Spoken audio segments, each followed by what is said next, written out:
All right, we're live. Dave, Column, so good to see you. How are you? I'm good. You're good? Um, Someone drew an analogy the other day that really stuck with me in a very big way. They said it was like it was actually came out of a meme on Twitter where they said it's like when your GPS device starts randomly rerouting you Uh-huh. just Yeah, nonstop I and know that. What a it's nightmare. Yeah. and that's what life feels like now. It just feels like my GPS is just throwing a new route to me about every 3 seconds. And I have no idea what that is, but what I've found is you have to do a reboot, and I'm wondering what's a reboot in life. That's an interesting question. So I was gonna actually say, before you went, before you came on, I was like, I'm gonna ask Dave, like, what do you, like, what's your condition right now? Like, is it so crazy, beyond crazy, with all the potential exogenous, factors and, Israel, Iran, Ukraine, mhm. Russia. But listen, Dave, because a lot of people might be, watching and maybe they don't have no fucking clue about this. Because I know you are, you make such good summaries and explanations about, the financial madness, insanity out there, or monetary, or economical. Can you explain, like in layman terms, what this I understand the principle behind it, but maybe what are the implications also? This in Japan, the yen carry trade backdrop or something Mhm. like that. Yeah. Yeah, yeah, sort of loosely referred to as a carry trade is I think I think it's when you borrow in one currency and invest somewhere else. And so for years now, Japan has driven interest rates basically to zero. And so it means you can borrow yen very, very cheaply. And the yen has gotten weaker and weaker and weaker. So when you have to pay it back, you're paying back in ever so weakened yen. And so it makes for a great setup for leverage speculation. So you can borrow yen, convert it to dollars, invest it in something, and then when you liquidate that investment and you have to buy yen back, they're even cheaper. And so you're essentially shorting the yen and going long some asset. Um, and then all of a sudden, the Bank of Japan seemed to grow a spine and said we're not doing that. And essentially, the Bank of Japan loosely, I'm not ever quite sure whether it's the Bank of Japan exclusively or the Japanese system, but they essentially just totally destroyed their own bond market. So, the most important markets in capitalism are the markets where borrowers and lenders haggle over the price of capital. I mean, you just can't get more profound than that. And that's the cost of sort of pulling money from the future to do something you want to do, like a mortgage or invest in Nvidia or whatever, right? And so not only did they all of a sudden raise interest rates by a tiny little smidgen, but when rates are essentially zero and then they go up to 0.15%, in theory, that's an infinite growth in the cost of the capital, the interest rate on the capital, but it's not exactly that, but it's a big jump. And there's supposedly they also issued $34 billion worth of Japanese debt without buying it back themselves, which is how they how they kept doing it. They just kept issuing, federal debt and then buying the debt, the Bank of Japan. And so there were literally days in recent years where not a single Japanese bond traded. There was just no market left because the Japan just basically printed the money. Um, all of a sudden, they decided not only to raise rates a little tiny bit, which was reminds me a little bit when China had pegged the yuan to the dollar, and then one day it was flatlined, and then one day all of a sudden it just did this little flicker and then went back to pegged. And everyone said, "What was that?" Right? It's like you're looking at a flatline patient, and all of a sudden there's a pulse, and you go, "Oh, what was that?" And that was the beginning of them on pegging, I think. And so, and they were just kind of testing the machinery. Well, I think the Japanese just did that. Now, according to someone's analysis, that $34 billion of Japanese debt that they put on in the open market to be bought caused something like a multi-trillion-dollar move in the value of things. So it sent this gigantic shockwave through the system. So what I don't know is how much leverage is in the system based on this yen carry trade. It could be that a couple of painful weeks and the thing's deleveraged, or it could be 10 or 15 or 20 trillion dollars. There's people listening who I'm sure know, but I don't know. But it could be massive leverage that's got to get unwound now. How is it absorbed? I mean, if that's the leverage, how is it absorbed? I mean, well, so if people do not want to own Japanese debt that pays 0.15%, then the price of the bond will have to drop, interest rates going up, until it finally becomes an attractive investment, right? Because that's basically, I won't buy a bond that pays 0.15%. I will take 0 over 0.15%.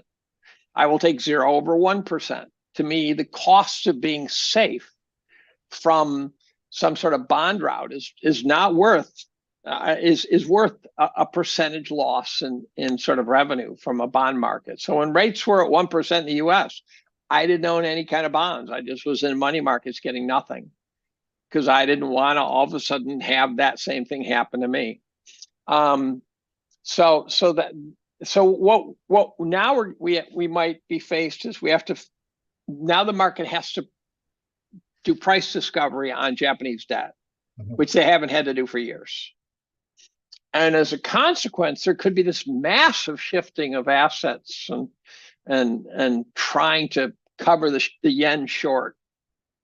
And then that means they have to sell things that they own because they're leveraged on Japanese debt. So they say, okay, we got to sell our NVIDIA to pay back our Japanese debt because we're highly leveraged. And so the other thing I think is lurking out there. There's several other lurking dangers in that world, besides the usual stuff, like if we go into recession, things go bad and stuff like that. But I think there's a ton of financial concerns in the world. Let's just focus on the United States for laughs. Financial concern being either a person who is sort of financially sort of hanging off a precipice, or a small business, or you name it, where Powell hiking the rates has caused a lot of pain. Now, what's pain? Well, pain, for example, is that if Powell's higher rates, they're not high, hold, then all of a sudden corporate debt has to roll over to a very different price, and federal debt has to roll over to a very different price. And as a consequence, I think there's a lot of financial concerns out there that have been clinging by their nails, right? That things are not working very well. In fact, I think the downturn has begun. I have several theories on recession. I think the recession by any metric may have already started. And if that's the case, it's the very, very beginning. But there's stories of, pharma's not hiring. I just heard about a car dealership in town that sells all the cars that go, and the cars aren't moving now. And as a consequence, you'll read federal numbers that are ridiculous. They talk about how great everything is, but it's an election year. If you look more locally where the incentive to rig doesn't exist, you will find inflation's bigger than they say. You will find the economy's turning down more than they say. I did a Twitter poll the other day and asked people to clarify. And I said, are you in a position where you can see stress in the consumer? And I said, if so, is there none? Is it starting to show up? Is it severe? And then I gave a fourth choice, no, show me the answer. And there's a pretty significant number of people said it's getting severe. And so if we have so now we have a society that seems to be grumpy as hell. Yeah. Sort of hanging off. Hey Dave, this is so funny because every night, we have a 3.5-year-old daughter, and I have this book. It's called The Grumpy Monkey. Have you ever heard of that? No. Anyway, it's just, because I thought, maybe she needs some kind of, we all need some kind of reality check out there. I mean, we're all grumpy. I'm grumpy, but we can all Everyone's grumpy. Everyone's grumpy. So, Dave, let me go back. So, are you saying all these, insanity of borrowing, cheap and then converting it to whatever US dollar, whatever? I mean, all these sort of accelerate, not only caused but accelerated the inflation rate or what do you call it, the weakening of the purchasing power in, let's say, let's just stay in Japan, like for the Japanese people. Is that what you're saying? No, well, in Japan, I don't know at all, because what I do know, though, is that if Japan's been the source of vast leverage into the global financial system, then Japan's move, the so-called, the end of the yen carry trade, could send shockwaves that are hard to imagine. So the financial system occasionally becomes an emergent system, which is basically a way of saying all shit's breaking loose and no one knows what's going on, and it defies sort of mathematical prediction, like 0809 did that, right? It's where no one could price anything. I was talking to a real estate expert from Yale, expert in quotes, because he says, I don't know why these mortgage-backed securities just don't reprice. And I said, because no one knows what's in them and it's happening too fast. He goes, oh, I guess you're right. I'm going, and you're the real estate expert, right? I didn't say that to him. I don't want to pick on him, but it struck me as truly odd that a chemist had to tell him that's what was happening. And so there's just the system. Remember repo madness in 2019, where the repo market started spiking? So this is the rate, right? I don't think anyone ever figured out what that was. Maybe they did. This shows you how hard it was to understand. I got a call one Saturday night from Grant Williams, and we talked for 2 hours about what that could be. And we got to the end of the conversation, concluded we don't have a clue. And me not having a clue, that's not a problem. Grant not having a clue, that's a problem. And it was just spiking from some tiny little percentage up to 10%. And it was this spastic, it was like a teenager driving on black ice, right? All of a sudden it's fishtailing and it's doing all this stuff. And that's what happens when you end up with a system that's hyper leveraged, hyper financialized, and all of a sudden you just can't. There's a great metaphor out there, actually. If you go on Twitter, it's about loading your trailer correctly. So it shows a car on a treadmill. It's actually a toy car on a treadmill with a trailer. And the treadmill's rolling along and the car is tied to the front. So the car is rolling along in the treadmill. And if you put the ballast on the trailer up to the front, you can tap it and stuff and it just corrects and it just rolls. If you put the ballast in the middle, if you tap it, it starts to get a little bit of a wobble. And if you put the weight in the back, all of a sudden it just fishtails wildly, and it just has to do with where the position of the weight is in the trailer. So if you got a piece of something, take a look at your you got a piece of something on your forehead. You see it? Yeah. No, it's still there. It's still there. No, it's still there. Oh my God, got it. You got it. I should have left it there. That would have been funny at the end of an hour, saying, by the way, you've had a piece of toilet paper on your face the entire podcast. And so it's a system that the first one being the system can easily sort of regress around equilibrium, and the one where the weight's in the back, it can't recover once it starts spazzing. So a hyper financialized, hyper leveraged, hyper overvalued marketplace is going to be so shock sensitive, so perturbation sensitive, and it'll be like driving on black ice. As soon as the car starts to slide a little, you start trying to adjust and it just won't work. And that's when central banks lose control, and then they talk about cleaning up the mess after it's over, sort of thing. You get that kind of language. It feels like we're heading there. It feels that's what I'm sensing. But I'm the most bearish guy on Twitter. So it's based on data. My bearishness is not just, I'm not just saying, these markets are stupid. I can numerically lay out why these markets are stupid. So there's that. I don't want to jump from one topic to another, but if we could just, maybe from a bird's view, like, can you connect the dots? I mean, I don't believe in coincidences, of course, and you don't either, but is there the culmination of all these events, like, potential war, regional war, whatever, like World War III? I mean, is it like sort of a last, signs of desperation because the debt bubble or, the over leveraging is about to explode? I mean, we got like, if it's true, according to the Institute of International Finance, we have approximately 2.1 quadrillion dollars derivatives. Including, of course, I want to say including derivatives and unfunded liabilities. And I think this is something that needs to be emphasized or added to, because, people always talk about this sort of the official, but they never mention the unfunded liabilities in the US, let's say, for example. Like, how do you like, can you give me a bird's view connection? Well, so there's a funny backstory on the unfunded liabilities. I talked about them. I had dinner one night I try to have dinner or lunch or breakfast with David Einhorn once a year, no matter what. We swap a lot of emails. He's a very smart, very thoughtful guy. He is not just some gunslinger hedge fund guy. He reads everything. And I mentioned the magnitude of the unfunded liabilities, which for those who are not paying attention, those are promises made in which when you project revenues forward, you still don't know how you're going to pay for them. So it's what's left over. It's at the end of the month, the part that you don't know how you're going to pay that bill. And they were first studied in detail by a guy named Larry Kotlikoff probably 20 years ago.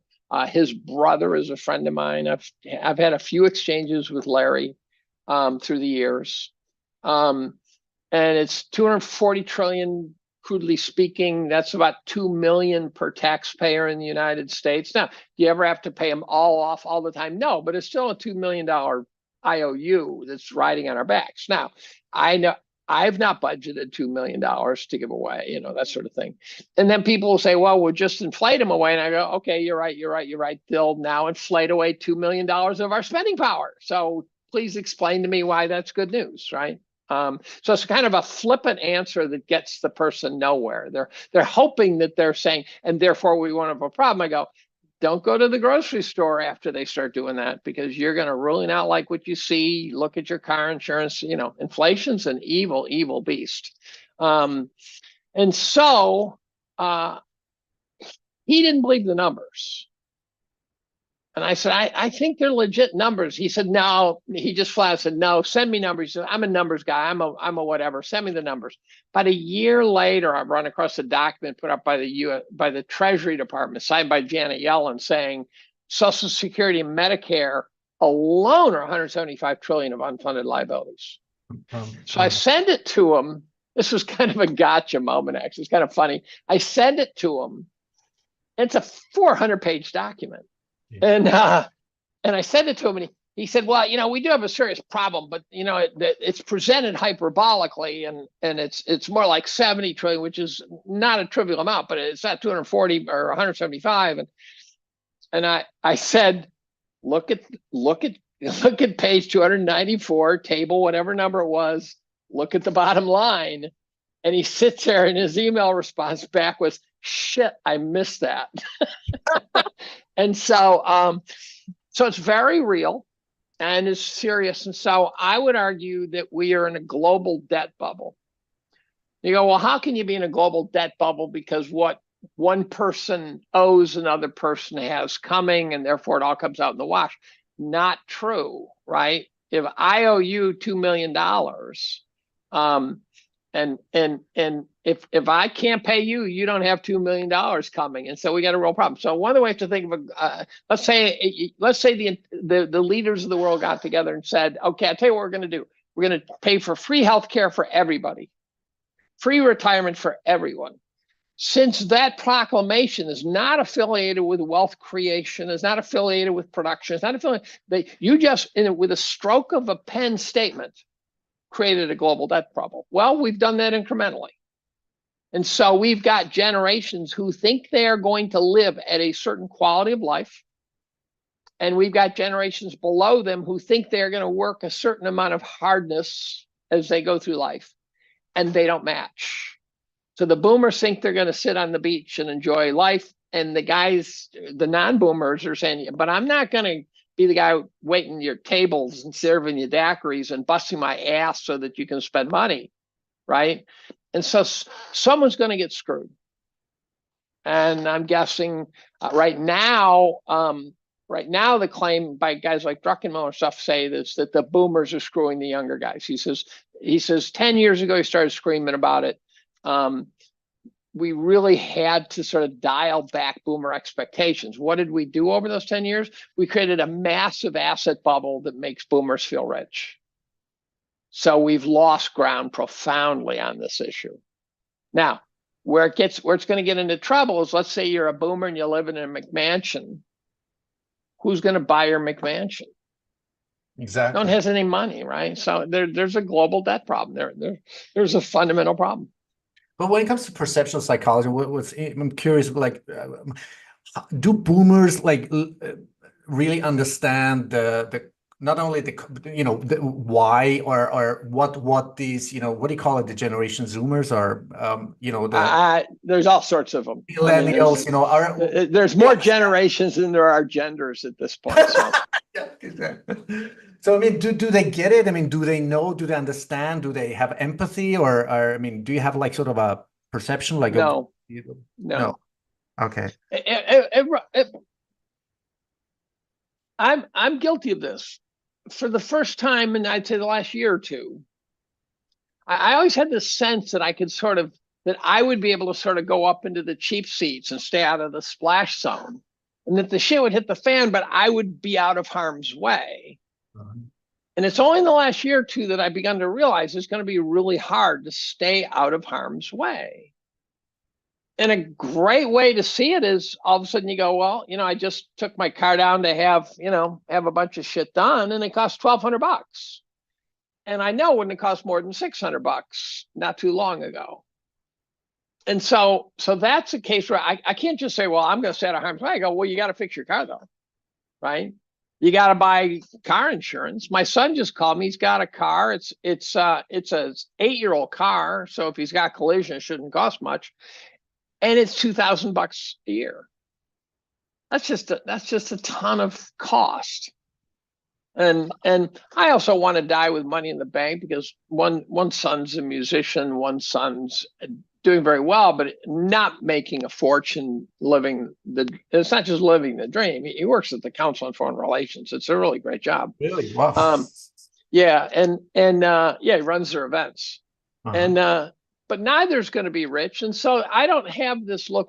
If I just need enough to get to 95 and die and not be broke. I do want to leave a nest egg for those two boys. And that means I'm saving for, 4, not 2. That means I'm investing for 4, not 2. And there's people probably listening saying, well, that's stupid. They should do it on their own. But the idea of privilege, one of the privileges of being affluent is to be able to pass on your stability to the next generation. You don't want your kid. You want your kids to appreciate what they have. And so you don't want your kid to inherit a ton of money when they're 18. But I'll tell you, inheriting some money when you're 55 or something is a pretty good deal if you can do it. And I would like to leave some to the kids. And, one of them's got three kids who are heading off to college, and life's going to be expensive for them, and I kind of want to help them. And so I'm paying close attention.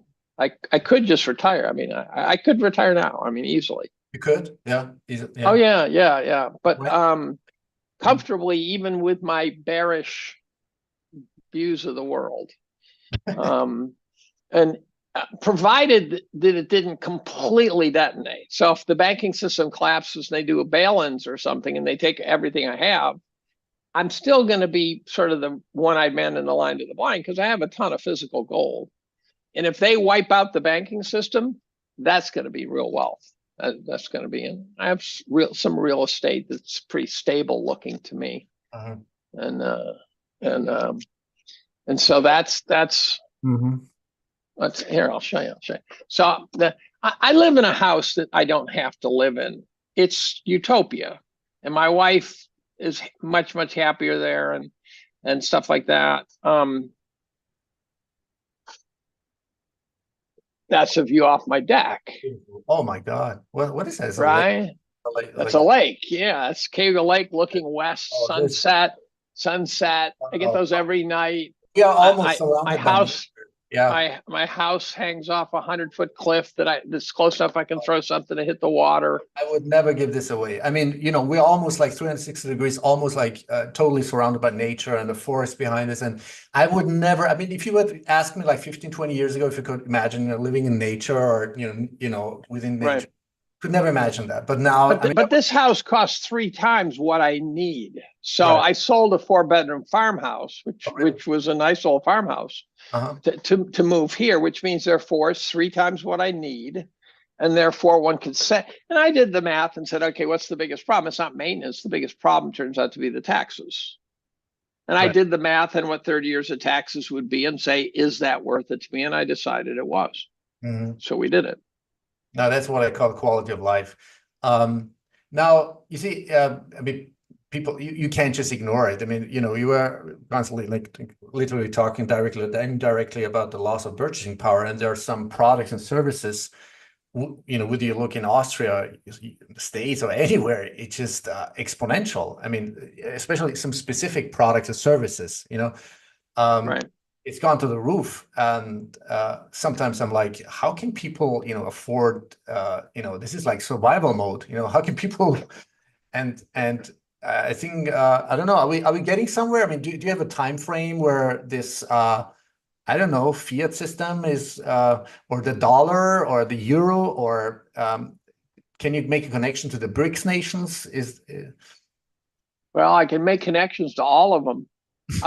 It's always dangerous to predict the demise of something because it only occurs once, and so most of the time you will be wrong. And then people say, well, I get occasionally accused of being just a perma bear who's been fundamentally wrong. And I've got levels of defense, one of which is the fact is that over the last 20 years, I've beat the S&P by 2% a year. So it's awfully hard to tell me I've boned it. And that was mainly due to great results in the knots while everyone else was getting killed. I owned gold and energy almost exclusively. And so it was a phenomenal decade for me while everyone else was getting killed. Now, the teens, everyone else was partying like it's 1999. And I was largely on the sideline compounding 4% a year. And so I gave up 6% a year compounding that decade relative to my peers. Now, the next decade will determine who's the idiot, right? I have a feeling the next decade is going to be a -% per year compounding. I don't think there's any mechanism that we are in the now. It's possible somehow at the end of the decade there'll be some new bubble, but if we regress to the mean, we're going to be way underwater 10 years from now.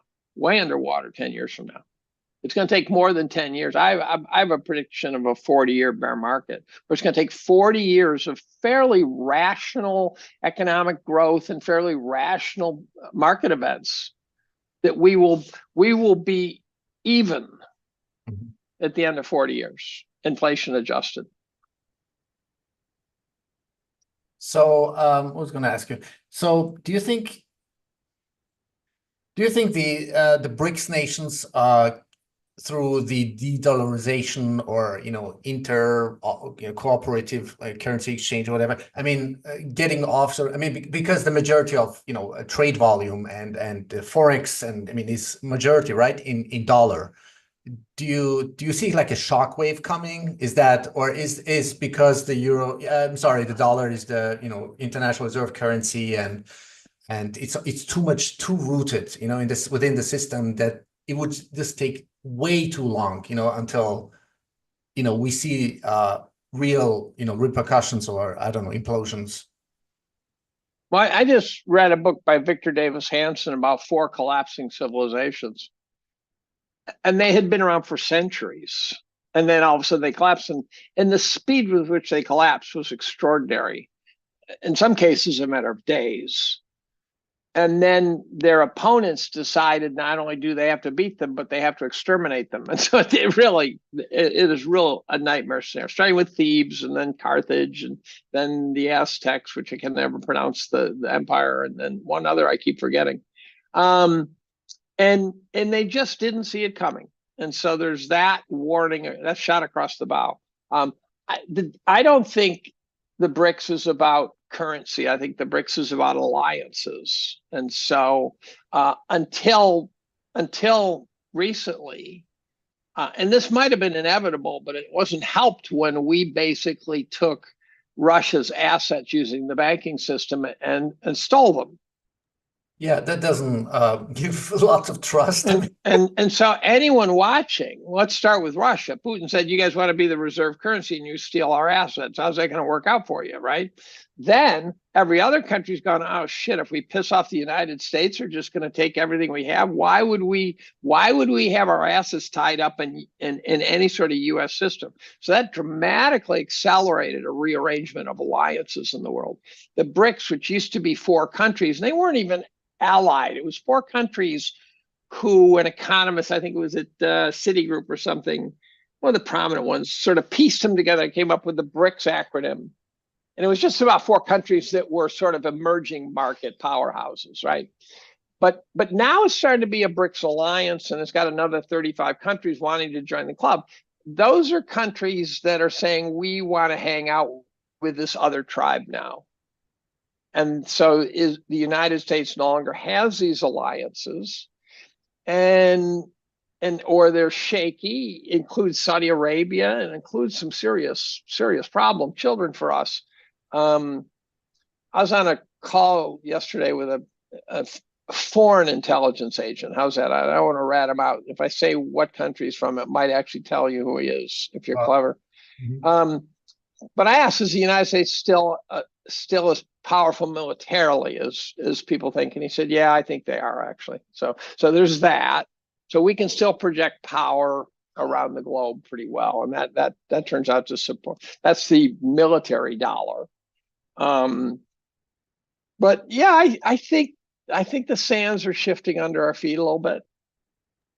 And will it be catastrophic? Well, it will be if we do something really stupid, like end up in a hot war with either Russia or Iran or whatever. I've been told our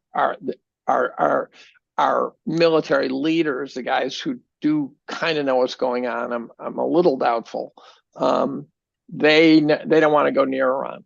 That they're smart enough to know that Iran's a serious problem. Yeah, everyone thinks Iran's just like every other Middle Eastern country. And it's within the last 30, 40 years, it's not the Iran that, they should have been, if they want to really war, they should have attacked or, I don't know, invaded Iran like 30, 40 years ago. But now they had a lot of time, a lot of resources, a lot of technological innovation, a lot of out-of-the-box thinking, like in terms of defense. Right. And then into, the exchanging and the adoption of other technologies, whether it be Russia, China, or, capturing whatever drones and making more efficient. I still don't even, and I have researched it a lot. I still don't know what kind of conventional, like super advanced weaponry or defense technologies Iran has or has had developed. Well, I talked about this yesterday, and I was assured that they were pretty good. They are, yeah. And I think it even goes beyond that, but it's just too much speculation because I don't have like the proof in the pudding. And I think it goes like in the direction of, not only like the classical electronic warfare or EMP stuff, but I think it's about the plasma technology. But I think that's a rabbit hole by itself. I don't want to, because I'm lacking like factual, like, materialistic evidence for that. But I think this is what's been happening the last 30, 40 years. Just to make a and they're not just tanks anymore, right? They're computer guided weapons that can hit, be sent through a keyhole of a door, stuff like that. And I still don't know what hypersonic weapons are. I still don't know. When I hear that we are way behind China and Russia on these hypersonic weapons, I I don't really know what they are. I haven't been able to wrap my brain around it. I dug into DEWs last year, and I'm convinced that there's some scary crap out there too. So what we also seem to lack are grounded political leaders who recognize that this is a very seriously bad idea to do this to press our luck on this kind of stuff. Yeah. And so we've got Looney Tunes out there who are talking about going to and getting in a land war with Russia and stuff like that. And I go, what are you ever talking about? Totally detached, to be honest. And so, that's where someone like Kamala scares the crap out of me, and Tampon Timmy scares the crap out of me, and Biden scared the crap out of me. I think, as Tulsi Gabbard said the other day, Kamala will not have the ability to stand up to the industrial military complex when they want to cause trouble. She won't have. And actually, I read a book by Scott Horton. It's a hard read because it's about the Middle East, and the Middle East is a very foreign place for a Westerner. So all the names, everything blur together, and it's not the same as reading about Europe. And but it's an impressionist painting, and the impressionist painting is that we have been sort of nonstop causing trouble all over the world, but especially in the Middle East, for a very long time, and creating lots of enemies and wasting lots of money and resources. Well, not only Middle East, but South America with all kind of Yeah, exactly. We kind of already finished them off. That was almost that was 20th century stuff. Now we're 21st century. But as Horton said at one point, there was a joke going around where they're saying that the Pentagon-sponsored rebels were now fighting the CIA-sponsored rebels, right? Which illustrates the absurdity of what we're doing. The people who think that somehow our military is trying to bring democracy to these places have completely lost their mind. Not only is there not a shred of evidence that we are bringing democracy, there's not a shred of evidence that we want to bring democracy, because democracies are awkward, uncontrollable, kind of messy. You don't get to tell them what to do. They'll tell you what they want to do. And so we like dictators. Now, we've never supported democracy. We have tolerated them where they already exist, but we don't. When was the last time we actually created a democracy? Well, Japan. One could argue post-Japan, post-World War II Japan. But we were also a different country then. Right. And we were also trying to help Japan, because the absurdity of the story is that we, by the end of World War II, we were already planning our alliance with Japan to go against China after we had formed an alliance with China to go against Japan. Mm-hmm. And I'm going, this is, I guess this is just the human animal, right? This is just tribalism at its finest. And we're just always fighting our neighbor.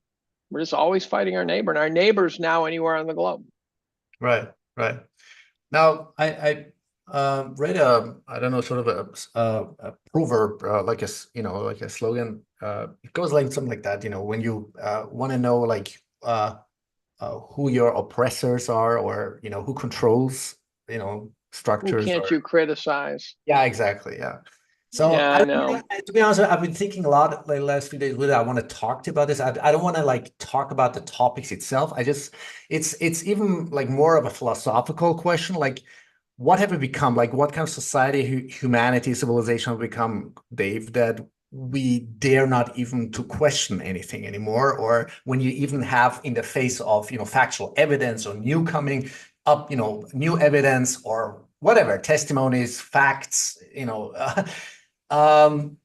there's lots of people, and I think that it's changing right now, because a lot of people are they're getting out of the box and asking questions. But as I don't want to even mention the topic, whether it be but in a lot of countries there, you can't just question anything, right? So Britain's in a terrible frame of mind right now, right? But there's a new book out now. Right? There's a new book out now that perfectly addresses this for the United States, and that's Jonathan Turley's, called The Indispensable Right, which has been in print for probably, 3 weeks or something. It's really very recently, because I pre-ordered it and I just got it. Turley looks at the history of free speech in the United States. And so we have this image that our founding fathers were these real smart guys. They sat around the table and they figured out that free speech and freedom of religion also, and they seem so worldly to us. If you actually go back, you'll find that from the very dawn of the American experiment, free speech was in a constant state of flux and in a constant battle. So, for example, it does not start with Washington, curiously enough. He gets no press. John Adams was a total douchebag. John Adams really believed in just stepping on his opponents every chance he got. So he'd pass anti-sedition laws saying you can't criticize me and stuff like that. And they'd throw people in jail and fine them ungodly sums for the error and things like that. Jefferson was his archenemy. Now I don't know if you know this funny story, because we think of both of them as wonderful human beings, right? And that turns out to probably not be true. They both died on the same day, on the 50th anniversary of the signing of the Declaration of Independence. What a weird coincidence, right? Yeah. So it turns out that Jefferson was battling Adams. But then when Jefferson got in power, all of a sudden he kind of got a little two-faced, and he started doing anti-sedition laws against anyone who was criticizing him. And Turley goes chronologically forward. And it turns out Madison was the only guy who was really a purist. And he starts moving forward. Get to Andrew Jackson, total SOB, total fascist. He put in martial law. He didn't want to give it up when the 1812 crisis was over. He said no, and he basically had to be beaten back with a stick to drop all the persecutions of people for criticizing him and stuff. And then you get to the World War I era. Lincoln did some of this, by the way. Lincoln pushed back against critics and stuff. You get to World War I, and there were all these sort of mini rebellions because you could be thrown in jail for criticizing us entering World War I, which is a legitimate criticism. Maybe we should be there, maybe not, but it sure as hell should have been on the table being discussed.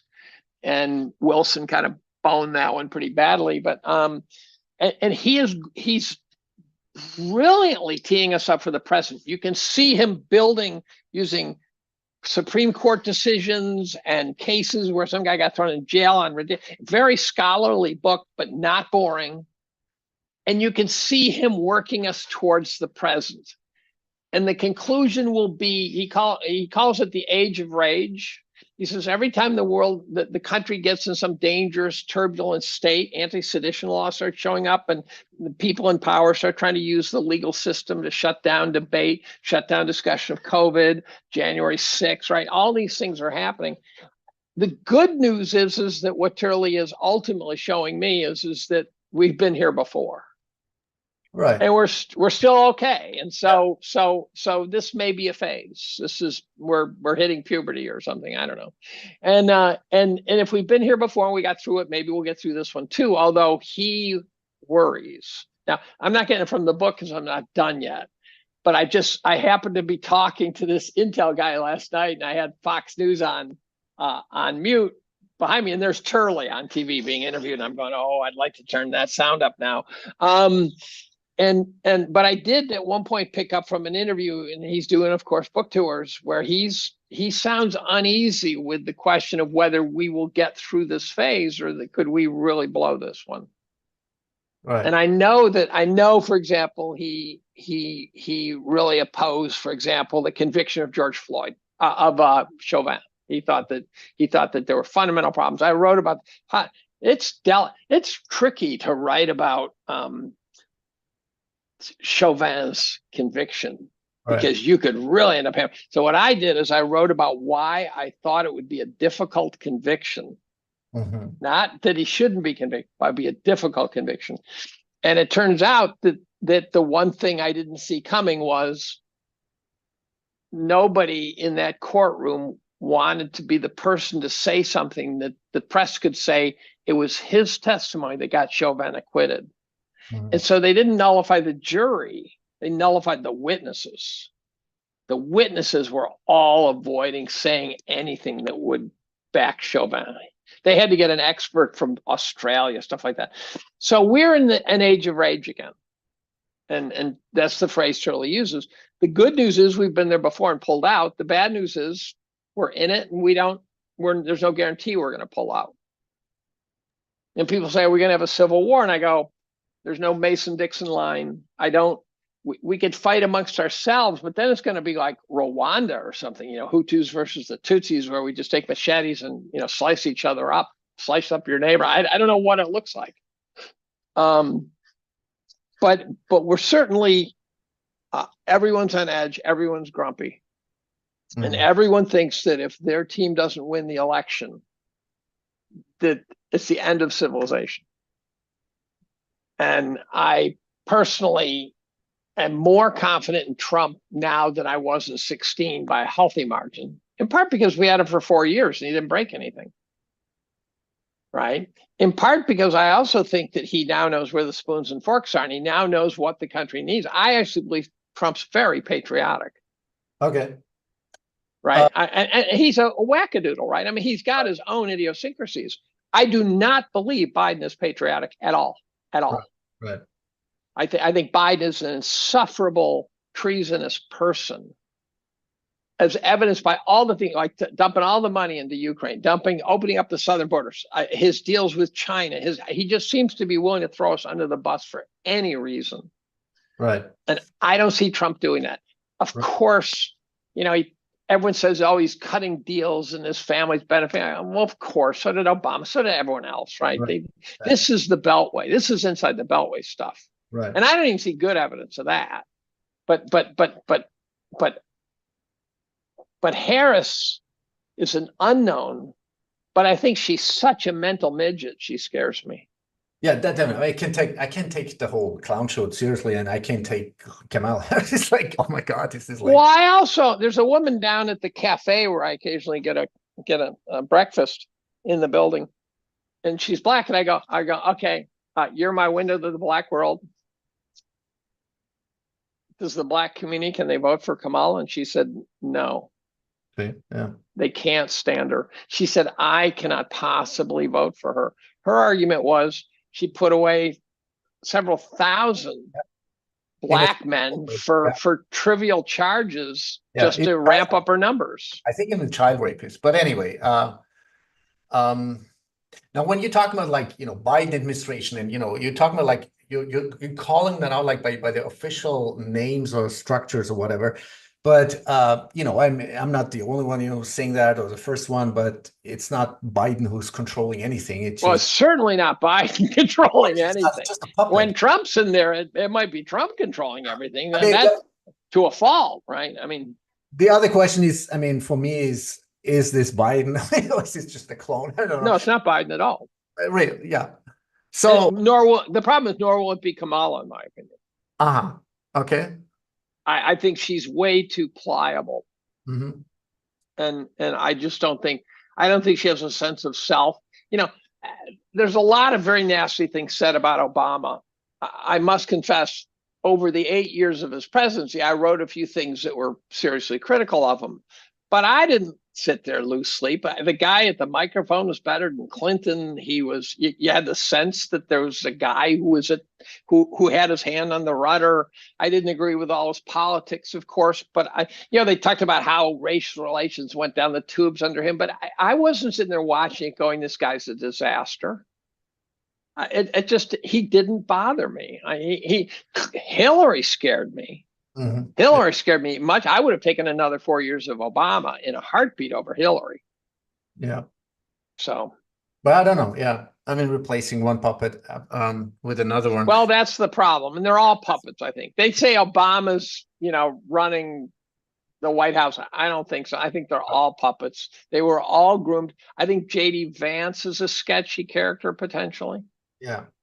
Yeah, trying not to name the organization or name the topic, but I don't know. Did you see the interview with Republican congressman? What is he, a senator? I'm sorry, Messi with Tucker Carlson, the guy. Yes, Yeah, very well. Yeah. Massey. Died, He was very compelling. Very compelling. He was sick, his wife. It was real weird because all the people that know him and his family, like, there were no signs of, I don't know, any signs of disease or whatever, or sickness.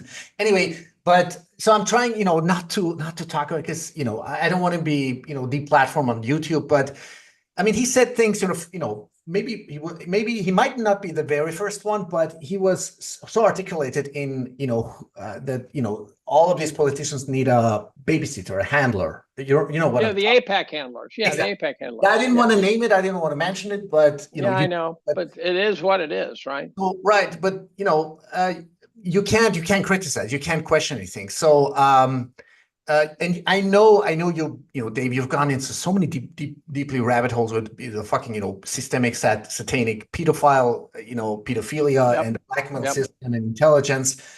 Now, all these people, like, really, most of them, like majority, like, bought, you think, or blackmailed, because it's like they're parroting the same shit over and over again, while, there are children, men, women, being horrendously, in a horrendous way, slaughtered and mutilated and killed and tortured and whatever, and raped, and I mean, well, so I have avoided picking sides on the Israel versus, at this point, almost the rest of the Arab world, in the sense of morally who's right, in the sense of which side I back, in that sort of sense. What I will do is point out that it's a very dangerous situation, right? So the world peace is at great risk because of what's going on there. I cannot possibly. So I wrote about Ukraine starting from scratch, and by the time I was done doing my deep dive, I was fairly confident that I had a credible framework of understanding of Ukraine. And it convinced me that most people don't. And it convinced me. Here's one for you. Did you know that about a month and a half ago, Putin did a 3-hour press conference with 12 major reporters from all over the world, AP, UPI? Did you read that? I mean, I listened to the synchronized or translated clips, some of the clips, but yeah, go ahead. So I went through the whole thing. I went through the transcript. I think you're the first person who Oh yeah, got your back. You're the first person I've run into who knew about that interview. Interesting. You're the first. Yeah. And that should have been a headline. Right. Interview. 3 hours he sat there answering questions. Now, one of the things that you're struck by, if you read the entire transcript, is that he never ducks questions. Exactly.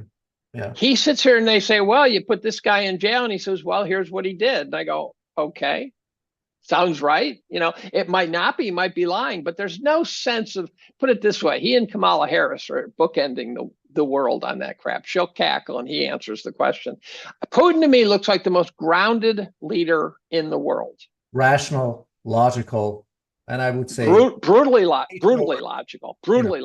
Yeah. Now, I don't doubt he's a tough bastard. I don't doubt he's had people whacked. I don't doubt you don't want to get in his way. Right. You can't run Russia and be Justin Trudeau. Right.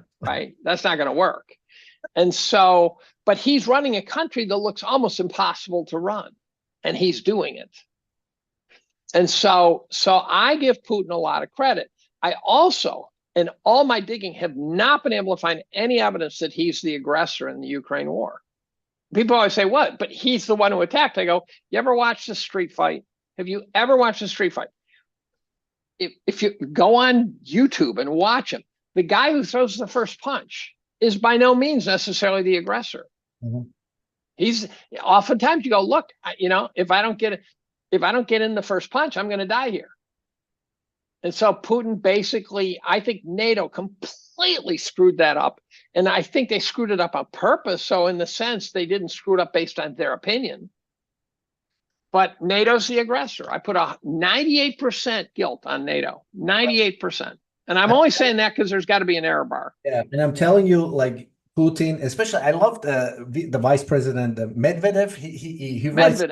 He writes hilarious, like Twitter thread, article or whatever. And I mean, and blunt too. Blunt. What? Blunt. No, he's very blunt. He's very blunt. Very, very. And I think it would have, if he could like make decisions in instead of Putin, he would have gone like full scale, I think, a long time ago. But I mean, this is what I admire, to be honest with you. And I think right now, I think Putin and Russians and whatever, the whole, everybody's like totally pissed off, because I think they exploited every avenue, like diplomatically, peace negotiations, everything was on the table. And now they're sending, it's NATO, it's whatever, US, Anglo-American, NATO, whatever. They're sending mercenaries and bombarding. Well, but NATO never sent peace negotiators, never. NATO vetoed any effort whatsoever to sit down and talk. Yeah, but that's where I blame NATO. Yeah, if NATO's not willing to sit down and talk, right, then they are guilty, period.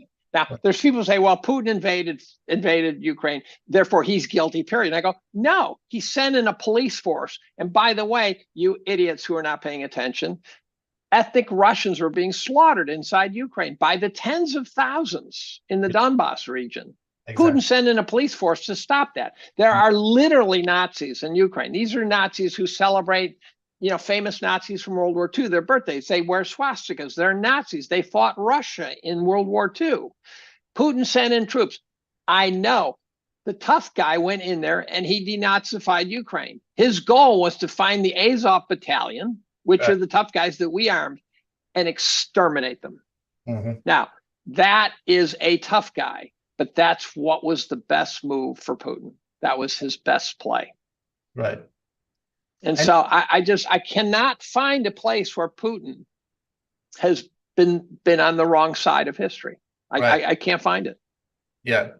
And you must have seen the clip, I mean, of Putin. He's, I don't know, sitting in with a bunch of people around the table and saying, this is the situation, and we've tried everything, and they've gone too far, and now, they've attacked nuclear facilities. What is it? Nuclear reactor? I mean, nothing happened. Well, there's undoubtedly some propaganda, right? So who knows who lit the fire in that?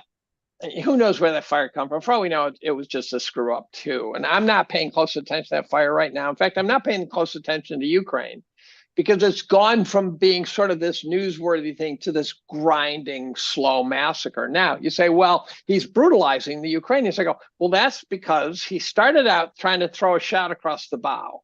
So the first couple of months of the war, he was not killing people in any kind of numbers. Right. He was not looking to kill people. He's not looking to destroy infrastructure.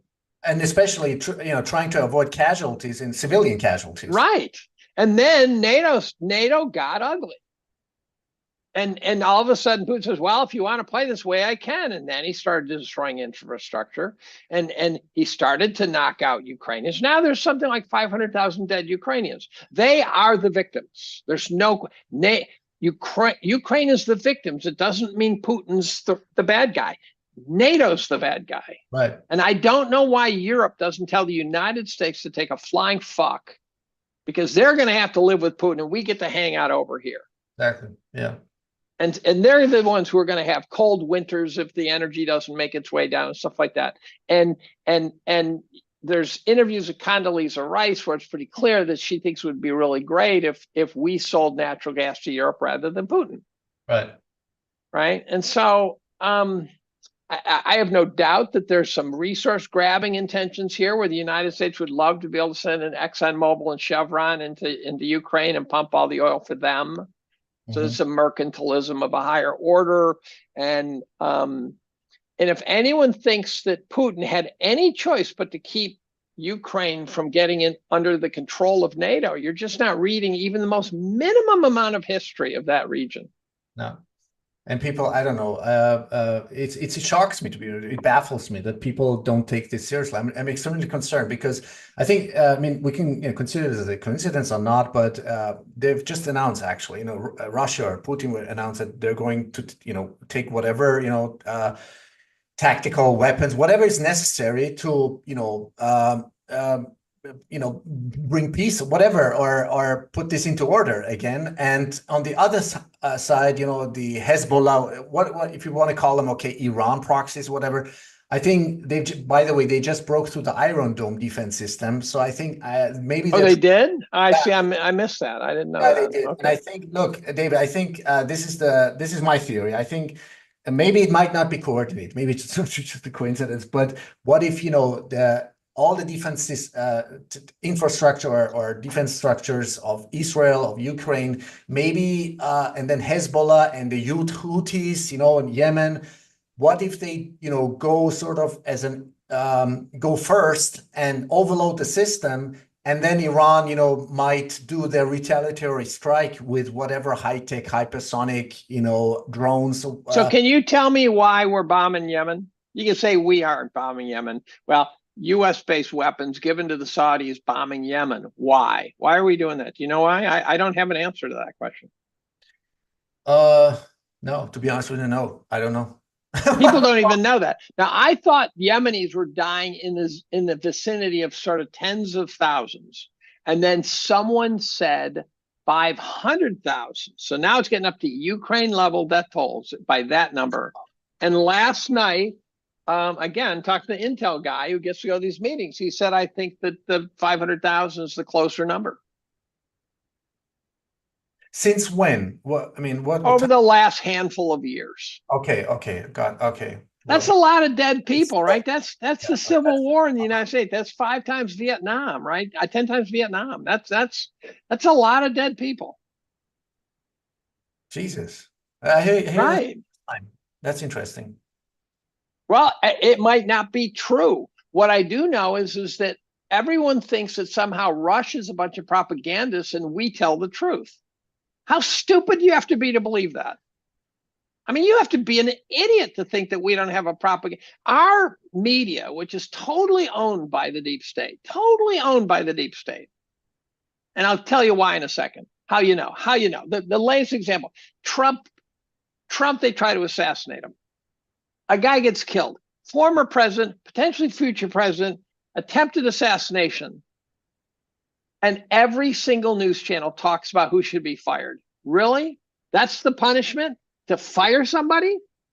How about finding out who tried to do it, try them, and hang them from the neck until dead? No accountability. I mean, no accountability. There's like so much evidence coming to the surface. They had a fucking stand up. If you had to bet half your net worth on whether it was some crazy kid or a group of guys looking to take out Trump, you'd have to bet on deep state, assassination. Definitely. I mean, for me, and yet they're saying, oh, well, let's fire Cheeto. We got to fire these guys. Oh, we got to fire all these guys. It's not about firing people. It's about finding out who did it and executing them. Yeah. Executing them. Yeah. I will throw the switch. I will pull the lever. Execute. Yeah. But no one is talking about that. So what are these committees and hearings about? I mean, this is like a fucking... That's just noise. It's just noise. It's to distract us. Anytime it ends up in Congress or ends up in the Senate, it's noise. Yeah. They do nothing. Yeah. They've done that. They've achieved nothing ever. Name something that went in front of Congress and then got solved. Right.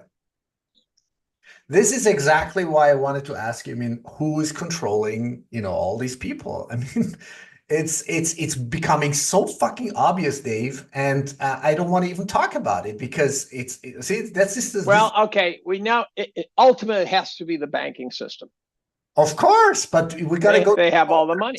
Controllers of the monetary system, fiat system, central banking system, and of course, all the hierarchies of the military-industrial complex, intelligence, and then you've got the corporations.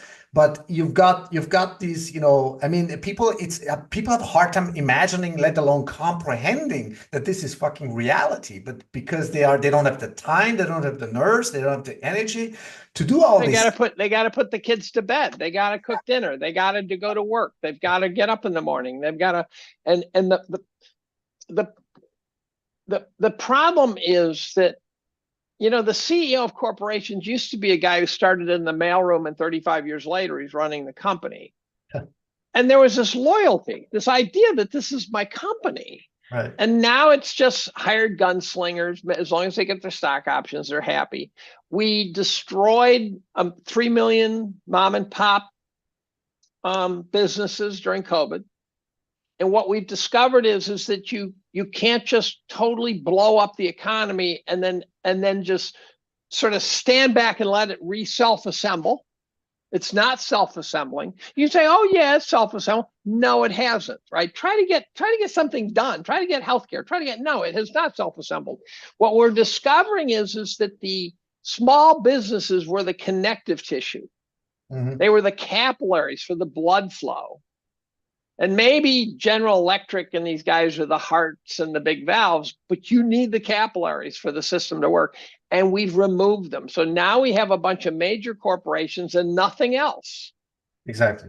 Yeah. And so now you can't get shit done. You go to the goddamn Lowe's to try to get something to fix something in your house, and there's some purple-headed kid who doesn't know anything about what's going on in there. Yeah. It just you got hospitals being bought up by private equity, and they're strip mining them and then stripping away their assets and cutting and then selling off the shell of a company that has no value to some Kentucky pension fund or something who's too stupid to know that they're buying a worthless company. Read Gretchen Morgensen's Josh Rosner, The Plunderers, about what private equity has done to healthcare, to ERs, to insurance companies. They sell off these companies after they strip mine them, and there's a 47% chance of bankruptcy. Right. But there's so much dumb money in the system because of the central banking that these companies get these worthless companies, because if you strip mine them of their assets, they're not worth anything.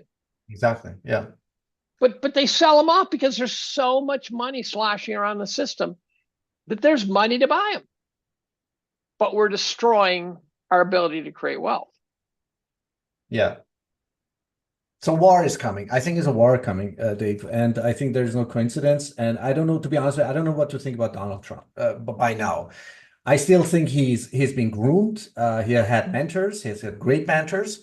He's got some ethical principles, but I still think he's being controlled by one or other entities, structures, or now like from the superficial perspective. I would say Donald Trump, is the only viable, logical, rational, and sustainable solution to bring about, this radical transformation within the United States. Would it be, the monetary system, the economics, the technological innovation, bring out all the patents, all the technologies that's been suppressed or, confiscated in the name of national security.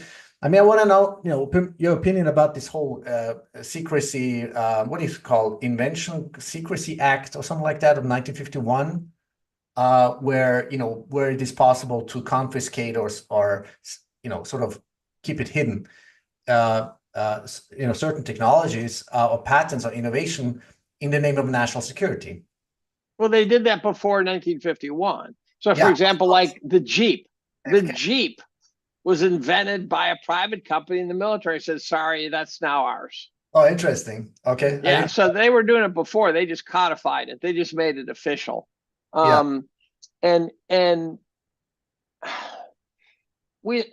I think what we're discovering with the age of digital connectivity is that we're discovering that not only do we live in a pseudo democracy, somewhat authoritarian state where we are humored enough to try to keep us from getting pissed too much, but we may be discovering that it's always been this way and that we just didn't know it. But we were a much wealthier country back in post-war. We had something like 40% of the world's GDP. Exactly. And so we had so much wealth to throw around that we could get away with murder. And then, of course, we sort of slowly squandered it. And now the problem is we're at the end of some kind of rope, because with our interest payments being 7% of GDP or something like that, it's just and a number of percent above our revenues, it is a debt spiral. And I'm not convinced this is a fixable debt spiral. No, it needs I don't know, what does it need? A reset? A reset. Whatever a reset is, it's going to be a reset. Right? Someone's going to shake the Etch-a-Sketch and we're going to start over. And there's going to be problems. There's going to be serious problems. And maybe we'll get through it. It reminds me, it's like analogy I used to use is if you had an anthill in your backyard, you went out there and you stomped on it all day long. You go out there the next day, there's still going to be an anthill. It's still going to be there. But here's the other thing is there's going to be a lot of dead ants. You don't want to be one of the dead ants. So somehow you have to be a survivor within a system that's going to get pounded. And how do you do that? Well, one of the problems with the inflationary world we're in is that you have to take tremendous risk to hedge against inflation. Right. So if you really think inflation is coming, what do? Buy NVIDIA? What do you buy? How do you save your money? You buy Bitcoin? Well, I can tell you Bitcoin scares me. I understand the hodlers. I understand why people like Bitcoin. I totally get that. I see your logo. Has your position changed yet, or is that? I mean, because I'm waiting until you guys do battle. Okay, so you haven't done battle yet. This precipice, like tipping point, like it's you have two battles ahead of you. You have two battles ahead of you. One is a battle with the state, right? And I don't know what it's going to look like. And it's either going to be a battle to prevent them from absorbing you into the blob, such that Bitcoin is no longer what it was meant to be, right? The guys who really like Bitcoin like the fact that it's not absorbed into the blob, right? And I'm sympathetic to that. You also could end up doing battle with the state because they're going to say, okay, it was fun, but now we're going to do central bank digital currency. And by the way, Bitcoin is not part of our game plan. And so you're out of here. And of course, there's maximalists who say, well, they can't touch us. And I go, you just watch. You just watch, right? Yeah. There's guys who are in prison right now from January 6th because they spent 40 seconds in the Capitol building. Exactly. You don't think that system can hurt Bitcoiners? You're dreaming. Yeah. Now, the third battle, naivety. Yeah. Mm-hmm. The third battle is a little bit less sort of open-ended and a little more interesting to me at some level, and that is you guys haven't been through a downturn yet. The last big downturn, Bitcoin was a twinkle in Satoshi's eyes, pretty much. And so we don't know yet how Bitcoin will respond to a serious downturn in the global economy, which I'm confident is coming because there's always one coming. There's always one coming, right? I mean, as Diamond said, every 7 years we have a big crisis. Well, we're way overdue. It feels like this one's going to be a serious one. And the question is, how does Bitcoin fare? And I'll be watching it like a hawk to see, because here's what I will tell you, unless we do something truly stunningly stupid, at which point Bitcoin and gold are both going to go to the roof. But if it's a real sort of deflationary flavored one where prices of assets get clobbered because liquidity dries up and stuff like that, it'll be fascinating to see how Bitcoin responds. I think in that future, Bitcoin has a big low in front of it. And I will be watching to see how it does. And to see how it does relative to other things, and to see if it becomes an emergent system and really looks like it wants to blow your asses off completely. The ideal opportunity for me would be to conclude, A, you survive the low, you survive the state, and B, the battle caused Bitcoin to become really cheap, but not dead. Right. And so for me, it's not about price, although I expect that if I do become a Bitcoin buyer, it will be cheaper. Mm-hmm. Because what I'm looking for, I think, will make it cheaper. But people say, what price would you buy it at? It's not about the price I buy it at. I need to see you guys convince me that you can survive serious battles. Right. I mean, we haven't faced them yet. Yeah, the way I see it is that what if there's a critical mass, and because of whatever factors and conditions are evolving so fast, so exponentially fast, whatever, some processes taking place that right. like El Salvador, a lot of other, would it be small, mid-sized, or large, nation states adopting Bitcoin, and through this process. Well, then you'll be a huge winner then. store of value, medium of exchange, and unit of account. So people start thinking in Yeah, purchase. the unit. Actually, Lynn Alden made, for me, the best case for Bitcoin. Yeah, she's great. She's just brilliant. She's great because she's unemotional and she's not a maximalist. She's just totally rational. And she has an engineer. She has a, she's an engineer. Yeah. And this is why also Safed Namus, is a great, he's a great, educator, because he just. Who? Oh, I missed the name. Safed Namus, the Bitcoin standard. Yeah, I know him. Yeah, the principal economics. He's great. He's just great. I mean, I learned a lot.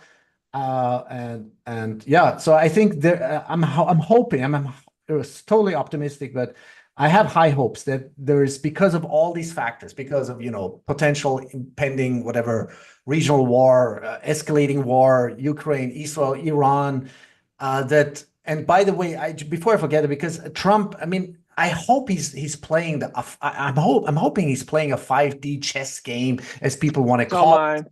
But I don't know. I don't either.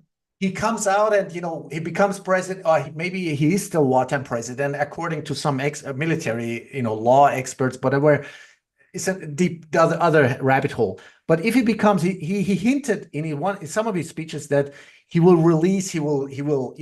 through whatever Space Force and, all these congregated institutions that allegedly is under one hood, will get out, all the all the suppressed and hidden technologies, and then America, United States, will finally, be in their own, classical, role of innovating, and. But Trump is not Putin. He will lie his ass off to get elected. Really?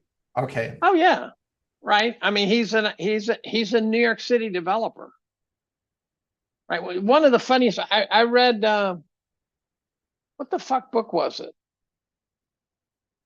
He built a building in New York City, and it turns out he got none of the required signatures. Wow. You can imagine there being 1 million signatures to get before he can actually build the building. Right. And somehow he just skipped that and just started building and got away with it. Okay. So there's a kind of a chutzpah that he has. Now, here's the optimistic view of Trump. One is that I do think he's patriotic. I do think that he doesn't shit on little people. He's rich, but I don't think he shits on little people. No, I think he does feel bad for the little guys. He's shown his generosity. He's shown his, cooperation. I think so. He helped a lot of people. I mean, he will fight he will play tough. I mean, you don't want to be doing business with him.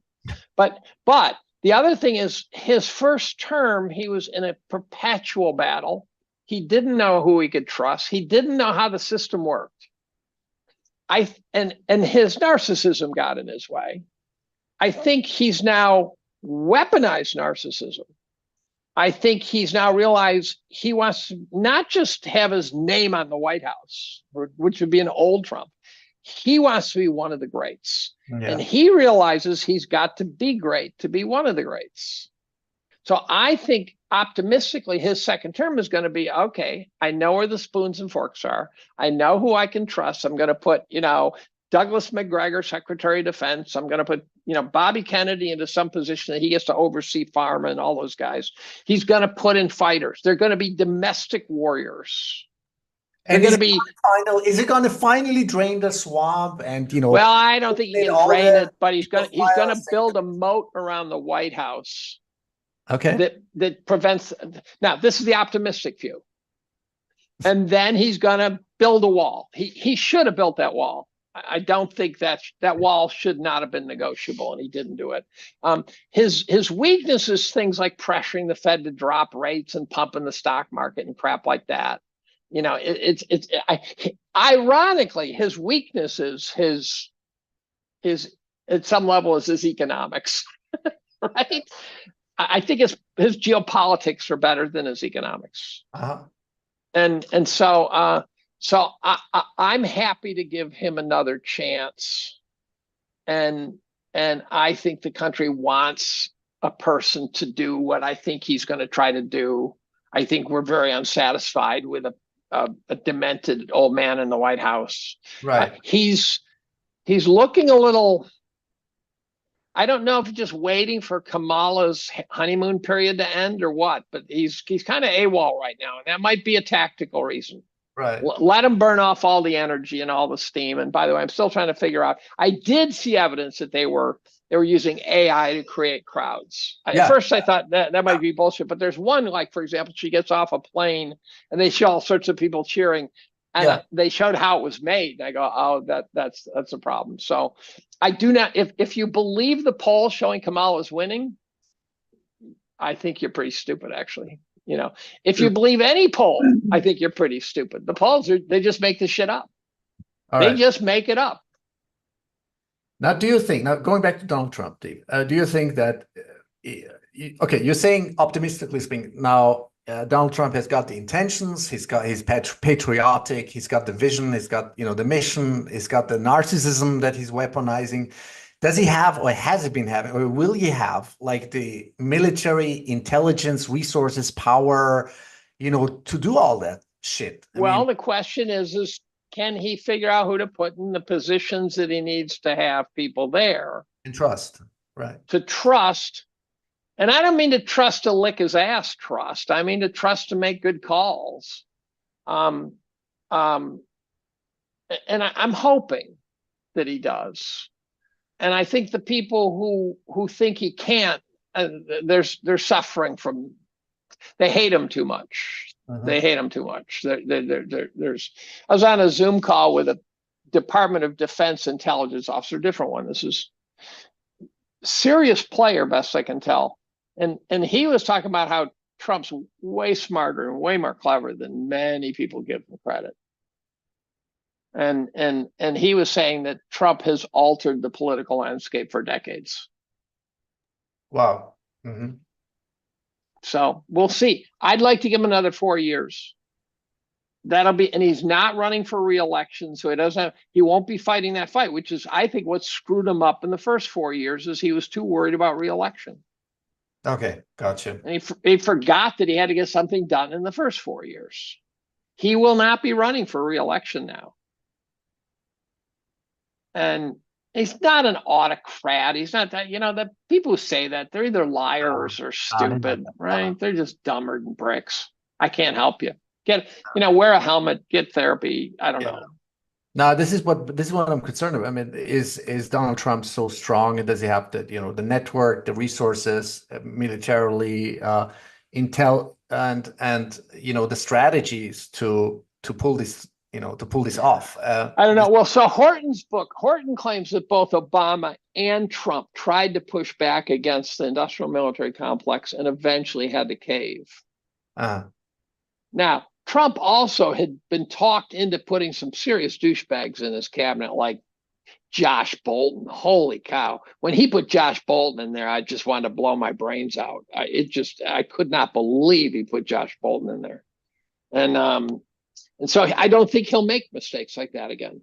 I don't think he'll make compromise like appointments like that, even though one could argue maybe J.D. Vance was precisely that. Because there's something about Vance that's not sitting right with me. There's kind of all the right moves, but when I read Hillbilly Elegy before Vance was famous at all, and he was just an author, I'm thinking, you're not really quite a hillbilly. You're kind of selling it, but he might have had a tough childhood, so I was willing to give him that. Right. He goes through Yale, and you're going, how do you get to Yale? There's something's not completely adding up. And then his first gig was some sort of venture capital firm. It was funded by Peter Thiel and Eric Schmidt. And I go, you don't get those two guys on the phone. So this is investigative shit for Whitney Webb. I mean, she's like, fucking encyclopedia. Whitney Webb, right? She's very encyclopedic, yes. She's amazing, yeah. But okay, she's not solution oriented. Whitney Webb, I love Whitney Webb, but she's a puzzle assembler. She's a super brain, yeah. But she cannot deliver or propose get your own chickens and regional. That's not what she doesn't even attempt to do it. Yeah, but she does. She takes all these disparate pieces and she starts she's like the person who puts together the first half of the jigsaw puzzle. Yeah. She's amazing. I mean, we need She's more. very amazing. We need Yes. reps. Yeah. On the Nation, One Nation on the Blackmail. Everybody should, read those 2-volume books. The Especially second volume's the good one. the better one. The better one. Yeah. Yeah. The first one's too foreign. Yeah. It's too distant in the past, too many people and companies we don't know anything about. And so it kind of doesn't connect well. You got to be dedicated to get through both volumes. Exactly. Yeah. And now, okay, that was the optimistic scenario. Now, what do you think is let's just do sort of a reality check, negative or pessimistic or, For scenario. Trump? Well, in general, I mean, you've got to connect the dots now, Dave. I mean, you're good at that. What if, seriously, within today, starting today, I think, I mean, because there's a no-fly zone since yesterday or today or something, the here and there, right? So, where's the no-fly zone? I missed this morning, apparently. Iran and, neighboring countries. Right. So what if they start attacking and, precise like retaliation and I mean, what in USA, already Blinken already said, hey, or what was it, Speaker Johnson who said, hey, if you attack whatever, retaliate against Israel, we're going to go full-scale war. I mean, this is a fucking irresponsible statement to make, but I mean, it means World War III for me. But I mean, how do you see this whole thing converging? Well, if you're a guy like Bin Laden, you're going, oh, thanks for describing to us what we have to do to get you into World War III, right? Because that was his goal. And so there's too many people in front of too many microphones speaking for the country when they don't have the right to speak for the country. And they're speaking for themselves, but I'm hoping the various leaders of the world know that this is just noise. So, for example, when we cut a deal with Khrushchev, we'd get rid of these missiles, they'd get rid of these missiles, we cut a deal. Supposedly, we said, look, if this story breaks out into the press that we've made this deal, we will absolutely deny we made this deal, but we will still do it. And Khrushchev said, I get it. Right? That's the kind of diplomacy that used to take place. And Mearsheimer's phenomenal, where he says, when two serious diplomats sit down at the table, they don't lie to each other. They talk straight to each other. That's why when we sat down with the Ruskies and said, we won't move NATO to the east, that was a serious promise that we blew. And we bragged about lying to them. This is a problem. This is a fundamental problem because you're not supposed to lie. And so the problem is this is kind of like a pickup basketball game in the hood right now where there's a lot of elbows flying and stuff. But this could break out into a brawl. And if Iran's lobbing missiles at Israel and telling them they're coming and throwing them into stupid places and saying, look, we got to do it because, and Israel says, yeah, we get it, we'll throw some more. Like when Trump blew up the Moab, he didn't kill anybody with it. He just blew up a Moab to show how big a fucking Moab was. Right? And he blew up some airfield with it. That's a waste of a Moab. And so while you're doing that, you're at great risk of it somehow escalating outside your control. Now, you can't be firing pseudo attacks on each other without the risk of the occasional elbow catching someone right in the face. And next thing you know, you gotta fight. And so, especially when there's other players who say, I would like them to get in a fight, and therefore they stirred up more. So I think we're in a treacherous period of time. I'm not worried about nukes. I actually think the guys in charge of the nukes are smart enough not to use nukes. Right. But I think there's a whole lot of other shit that could be done at a lower level. When we took out Prigozhin, is my guess. Prigozhin. That was risky, right? We took out Putin's main man, and I hear people say that if Putin goes to such and such a place, he should be arrested. And I go, oh, please don't arrest Putin. Oh my God, please don't arrest Putin, right? One of the things you have to be able to do is send world leaders and diplomats and stuff to talk, to say things, to it's just arrest warrant by International Criminal Court or, for Netanyahu. But I was pissed off when the Republicans, for example, impeached Mayorkas. I go, you just opened the door for them to do more of that bullshit. Right. If you'd taken the high road, you could say, look, we didn't do this crap, but then they went and did this crap. And the problem is that it's possible that's why they did the crap. Now, I hate the phrase uniparty system. Again, my doctor's in group, there's an NSA guy there, very smart guy, a guy named Stephen Coughlin. I was impressed as hell by the guy. I'm reading a book not too long ago by Diana West. It turns out Stephen Coughlin is considered the god of the Middle Eastern world, the god of analysts of the Middle East. I'm going, oh, I guess my favorable impression of Stephen was well-founded. And he tried to explain to the Pentagon why we have to understand the Islamic world as the Islamic world. And we can't just treat them as terrorists. We have to understand Islam. And they basically said, fuck off. And I think that's why he's no longer with the Pentagon. He's running some independent consultant. He's on Twitter. No one knows who he is on Twitter. He's got like 4,000 followers. He should be God on Twitter. There's a guy named Lee Slusher, 4 tours of duty in Iraq, I think, as an intelligence officer. He's fantastic. You ought to interview these guys. Yeah. You should. So that I want to bring you together with Mike Harris, whom I had a panel discussion with, Ashton Forbes, who is an investigative journalist, and Mike Harris is from Veterans Today.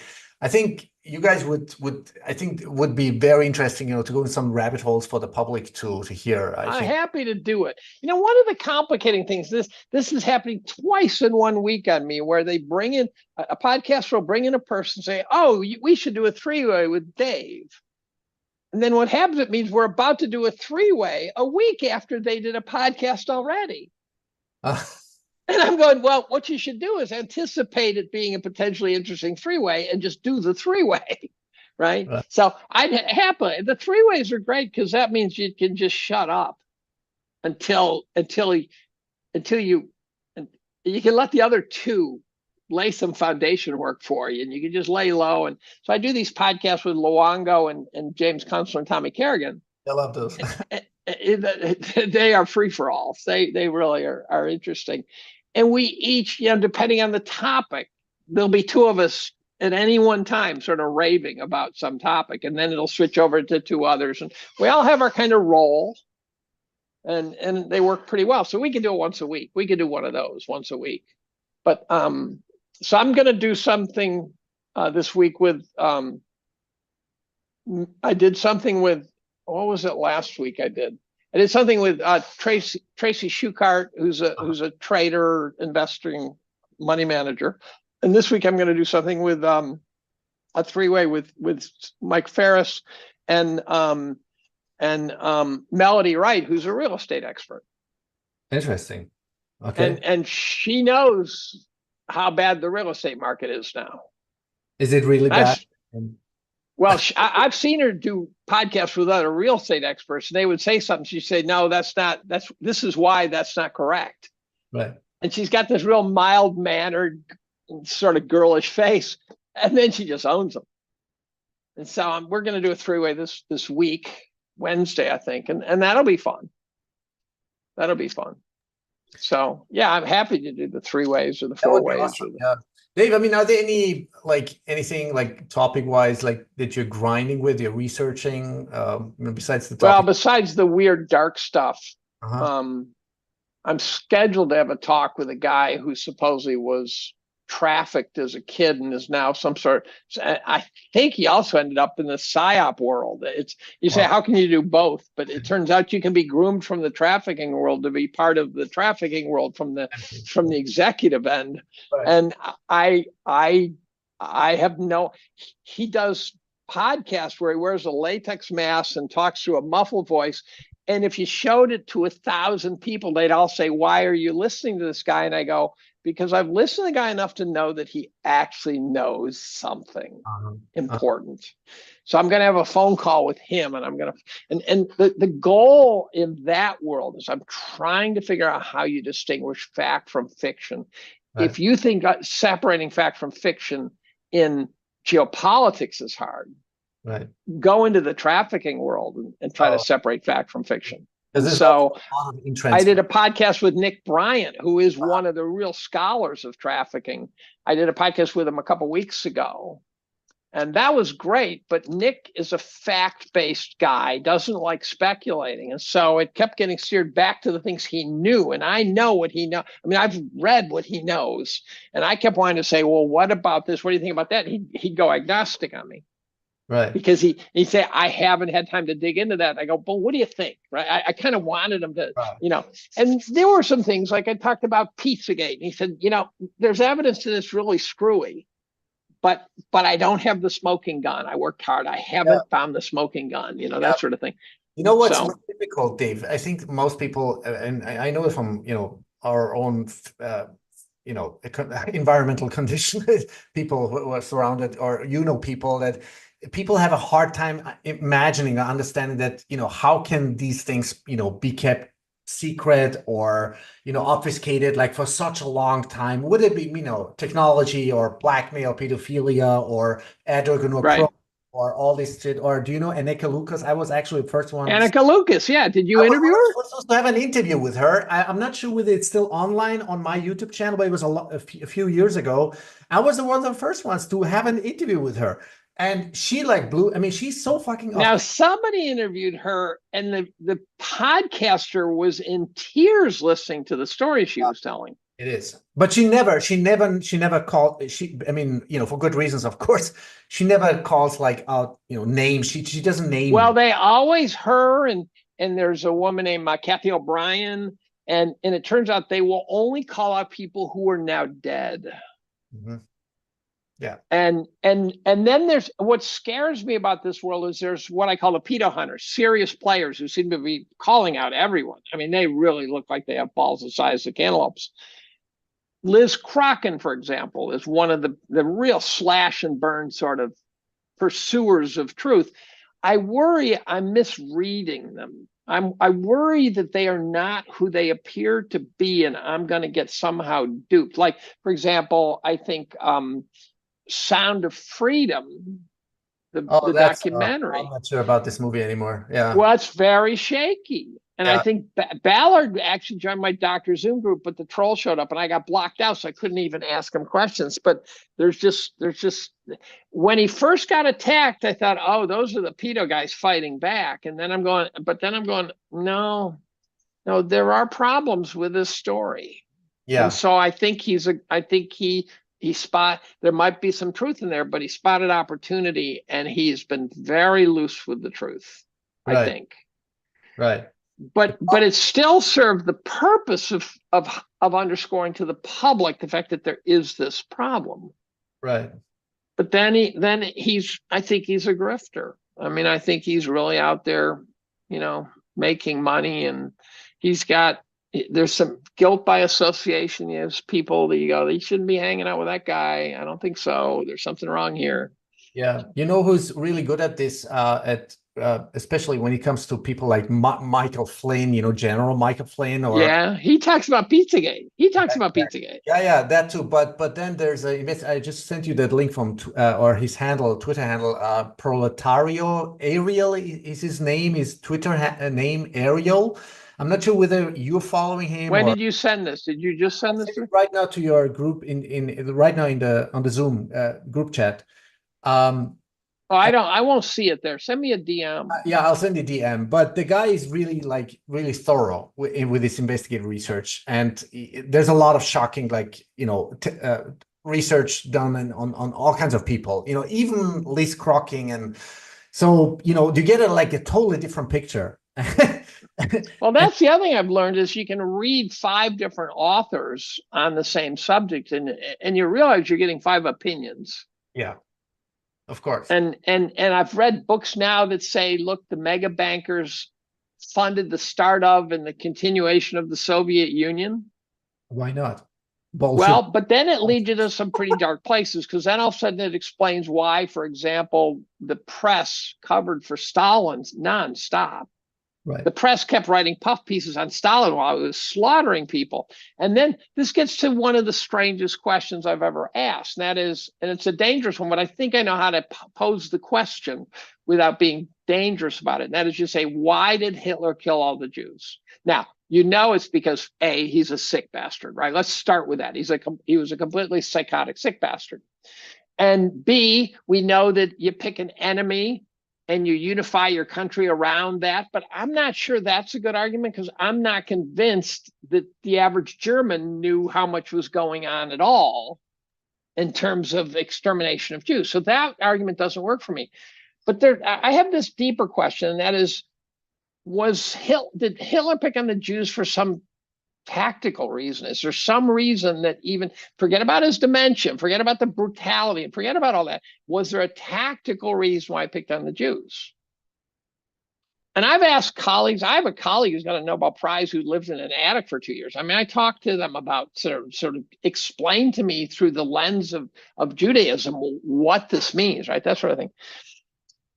And I've had this passing thought that to the extent that the mega bankers were the Rothschilds, he might have said, look, these are the guys I got to deal with. He might have been trying to exterminate the race that was funding the Soviet Union. Which he did. He threw out the Rothschild, or the subsidiaries of That's right. He might have been exterminating what he believed was the power structure behind his enemy. Right. And I'm sitting there going, holy fuck, what a weird thought. Now, it's not to say wasn't a demented bastard, but I keep wondering if there's been a sanitization, if the truth has been sanitized and they just stop there. Right. And they don't tell the rest of the story. Right. Exactly. See, this is a problem. I mean, I'm choking right now, because I don't know how to,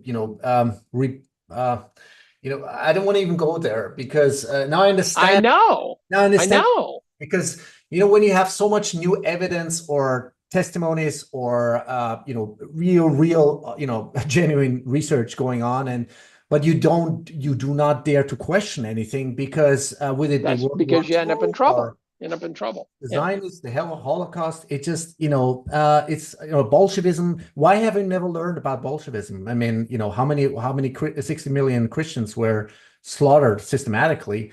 Or Mike Malice's book is very good, because you don't get lost in the detail in Malice's book. He does a very good job of sounding like he really knows what he's talking about, while at the same time not getting Russified to death in his book. So The White Pill of Michael Malice, I've been humping pretty hard, because I thought it was an easy read about Lenin, Stalin.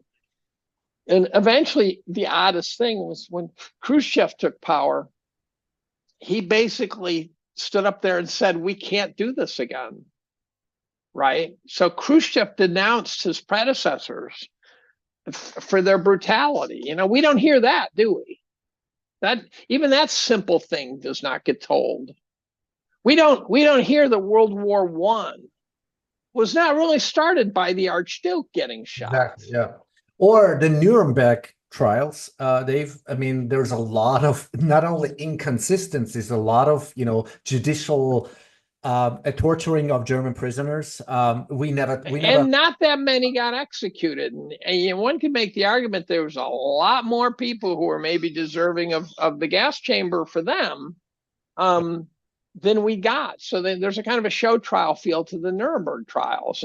And then you find out, not only did we bring the German scientists to the US, which makes total sense, right? That makes total sense. But we also brought the Mengele type doctors back to the US, and that's twisted, right? Yeah. And we brought them to Fort Detrick, and we said, well, what did you learn? Because a lot of those bizarre medical trials they did inside the concentration camps were for a reason. For example, they froze people to death, but they wanted to know, when a guy goes down in the ocean, how long before you can't retrieve them? How long do you have? Stuff like that. They were twisted medical experiments, but there was a pragmatic component to them. Right, right. And it wasn't just demented doctors just doing things because they were sick bastards. We brought them to Fort Detrick and said, okay, now you work for us. Yeah, I mean, I'm talking, and when I think about like German, scientists, engineers, inventors, like Victor Schauberger, then they got them to America, I think, even during World War, and then it's a very, very mysterious story because his son, I mean, started talking about his father like many, many decades later after he died. And I think, I mean, they were working on some really highly advanced technologies. And I think Werner von Braun, just the tip of the iceberg, through Operation Well, Paper. the other thing is there's world leaders who they kind of nicely and neatly covered up the fact that they were serious Nazis during World War II. Exactly. And somehow he said, well, we're going to need those guys for the next chapter of this story. And so, see, I had this vision that that Israel and the survivors of the Holocaust basically set out to find every last one of those guys and get them. Right. That was sort of what we're told. And, they'd find some guy in South America and say, we found one. Right. That sort of thing. And that's just not true. There were guys who we said, no, we need this guy. And they said, okay. There were guys who it's not even clear if Mengele didn't get grabbed. Yeah. And he certainly looks like a execution candidate, right? By any stretch of our Western imagination. Right. So there's always fuck ups but the thing is, when you cannot question, I mean, I think it's 16 or 19 countries, when you start questioning, because it's a fact, they just say it's a fact, period, no, you can't question anything. So you can get in a lot of trouble. Yes, you can get in a lot of trouble. So this is sort of the spiritual or philosophical or really essential question I was actually going to discuss with you, but at least I know your position. It's just it's really difficult. And I understand more, your position and our position. And well, I also personally don't understand what it's like to be in the position of Israel. So I'm not going to criticize Israel. Yeah, I think optically it looks bad, right? Israel's lost the optics war. I don't know if they ever thought they could win it. I'm not sure they didn't just say, look, we're going to look bad, but we got to do what we got to do. What I don't know is what it's like trying to, just like I say, Putin's running Russia, that's a hard thing to do. Israel surviving in the Middle East, that's a hard thing to do. So there's no way that I'm in a position. There's a lot of people who have a very strong opinion about Israel and Gaza and these various battles. But these are people who either know orders of magnitude more than me, or don't realize how little they understand. Right. But I am completely unqualified to form an opinion about right and wrong. And it's just, it would be, they're going to have to shout amongst themselves. I can't join that debate. Exactly. I'm not qualified. Yeah. And because, we can't talk about it. That's I think the root problem. We cannot question or ask questions or have an open, debate or discussion rooted, in factual evidence or forensics or. So it's like a big version of, back in 2020 and 2021, you could not talk about the vaccine. Yeah. And that just, tip of the iceberg again. So. Right. How much have we been lied to, manipulated? This is why Jonathan Turley's book, The Indispensable Right, is a great read, because he talks about periods in history where the courts and the judicial system made it impossible to have these conversations. Wow. He goes through all the case studies. Wow. And they're fascinating cases where they had a debate about whether criticizing the government would be seditious, even if you can show beyond a reasonable doubt that you're stating fact. Mm-hmm. Wow. Right? Yeah. That's not our image of the past. Yeah, that's not my image. It's fucking insane what's happening in UK. I mean, for retweeting, I mean, this is fun. I mean, but they've never had the kind of freedom of speech foundation that we at least thought we had. That's true. Yeah. They have a totally different judicial, I don't know, their whole monarchy, royal, whatever. Yeah.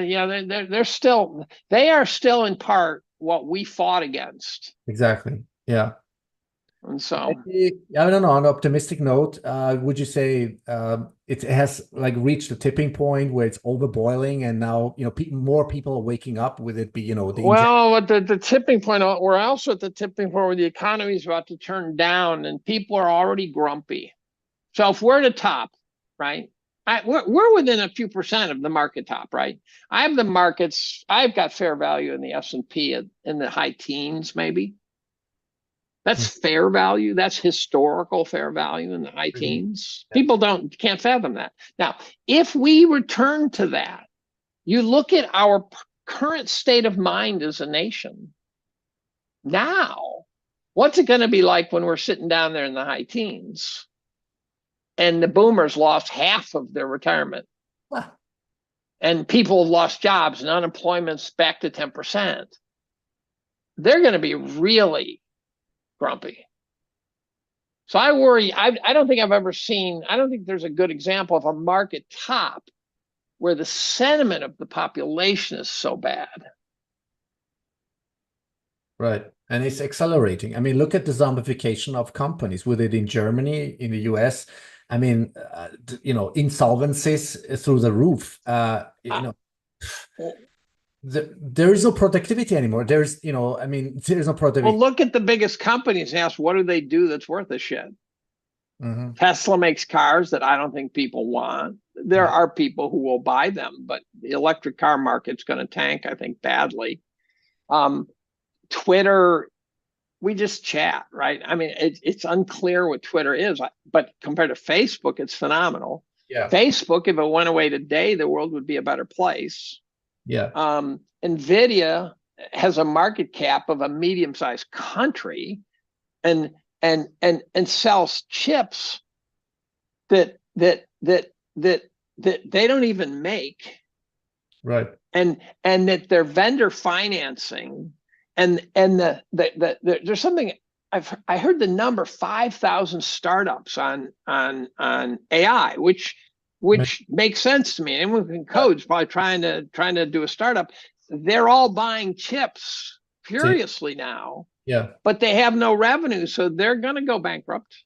Exactly. They're about as financially viable as the bottom 20,000 cryptocurrencies, right? and so they're going to go away. And all of a sudden, there goes your consumer. And then the big guys, Microsoft and these guys, are going to say, well, we haven't monetized it yet. We don't know what to do with AI. And by the way, we've got a lot of your chips already, and we don't need them right now.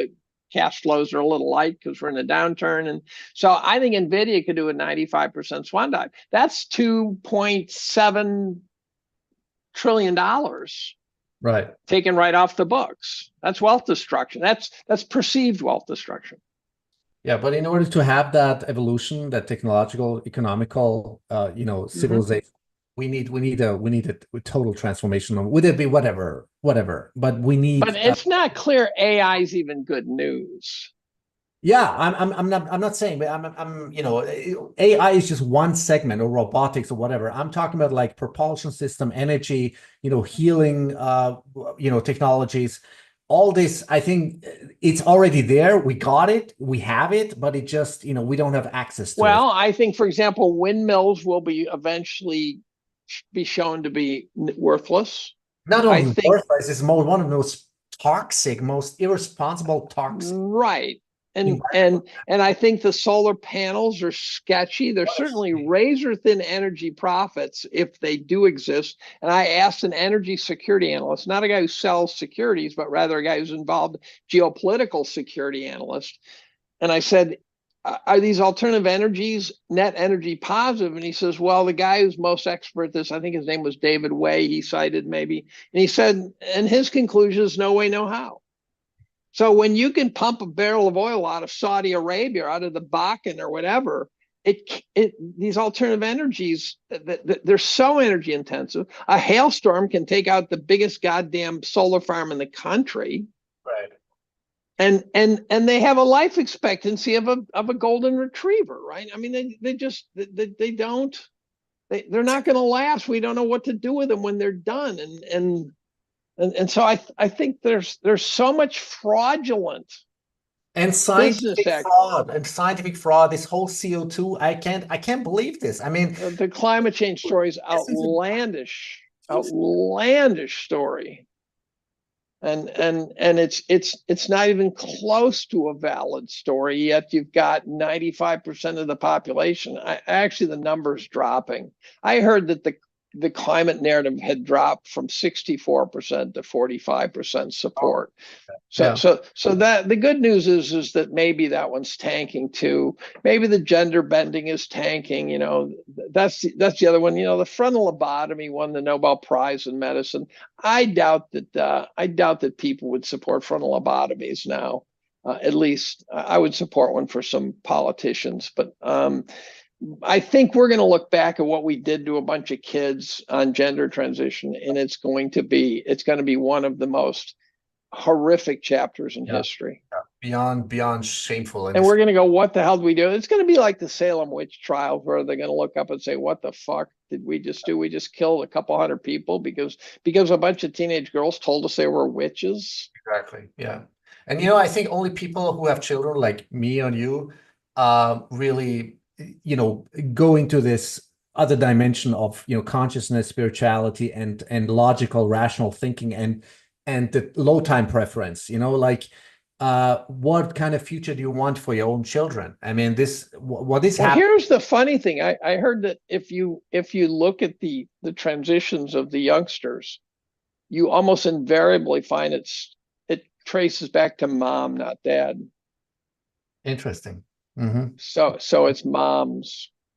We've been talking about this, actually. It's funny, yeah, because there's this bonding, you know, this extreme bonding with the mom, you know, especially when she's yeah. And it's even possible it's mom's way of bonding is she feels like she's losing her control over her kid or something. And oftentimes you look at the moms and you go, you know, this is Munchausen's by proxy. This is mom who's getting something out of this transition at her kid's expense. Yeah, but I think this is going to come to a head, though. I think, first of all, the absurdity of it. Second of all, the gender social war might have been brought to a head by the Olympics and the boxing. That might be the peak. We might have finally illustrated to the world the total insanity. Because I had colleagues who say, "Oh, you know, the guys aren't competing in women's sports." I go, "Well, now you can't say that, right? You flat out can't say that." Unbelievable. And so maybe that was, you know, you got Riley Gaines out there fighting the fight. So I think it's possible that the biological males competing in women's sports will drop off within a year. Yeah. I think people will wake up. They're waking up. I mean, the boxing was so surreal. Now the other interesting, did you see the breakdancing? No, just a short clip. But well, it turns out they have breakdancing, and a couple of the breakdancers, the women competition, they have Olympic breakdancing. Jesus Christ!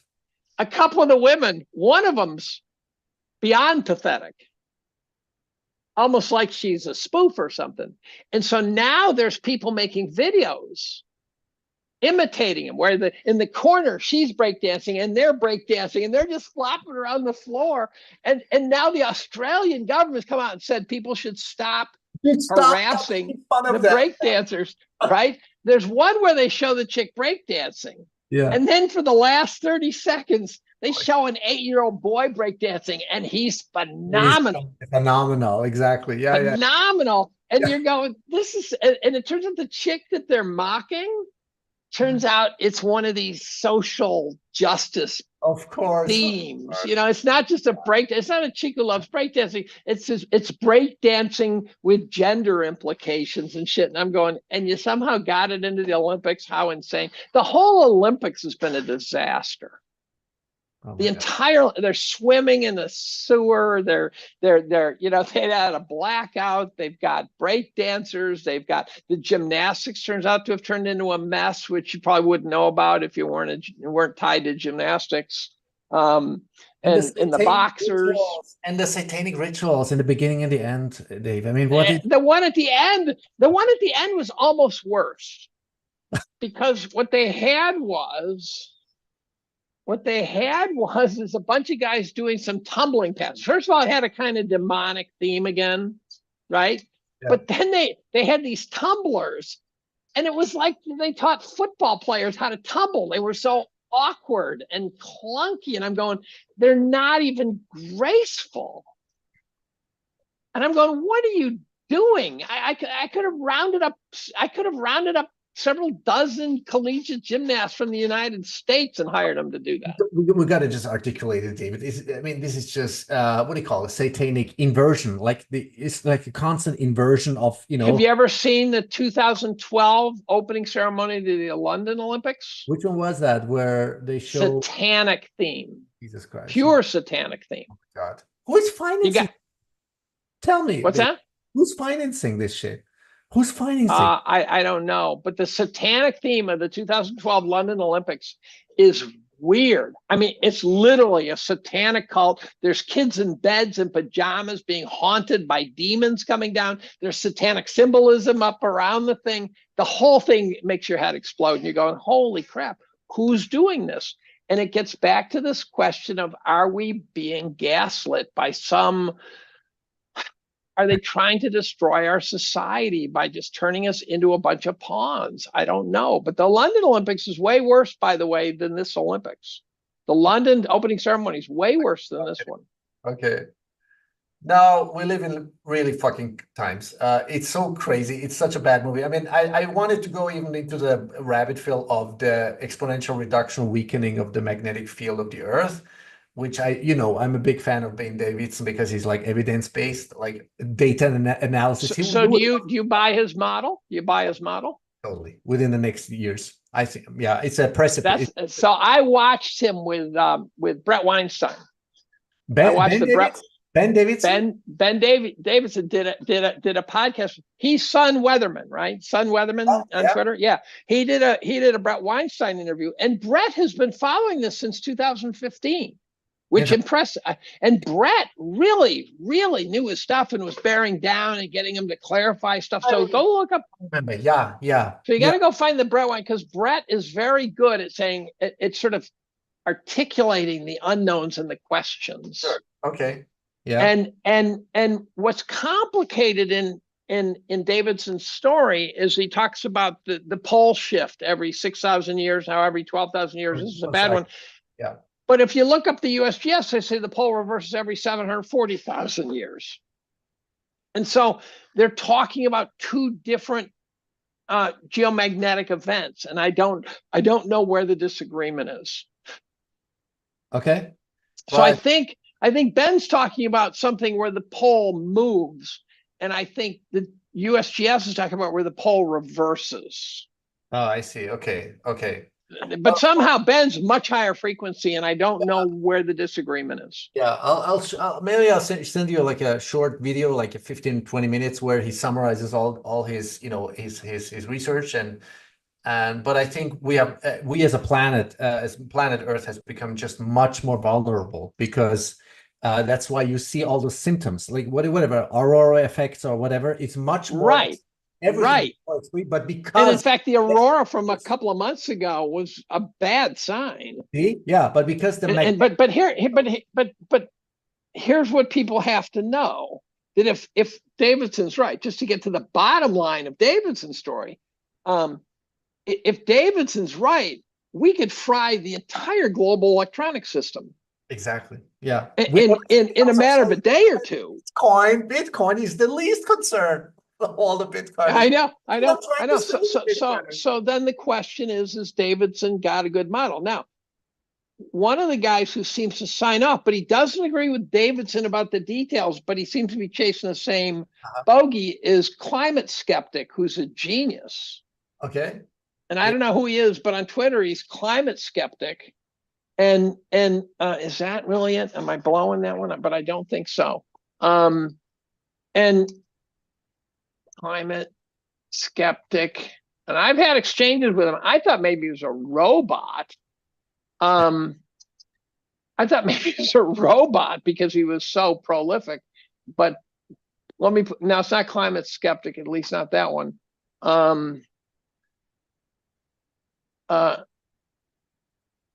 Oh God, what is his name?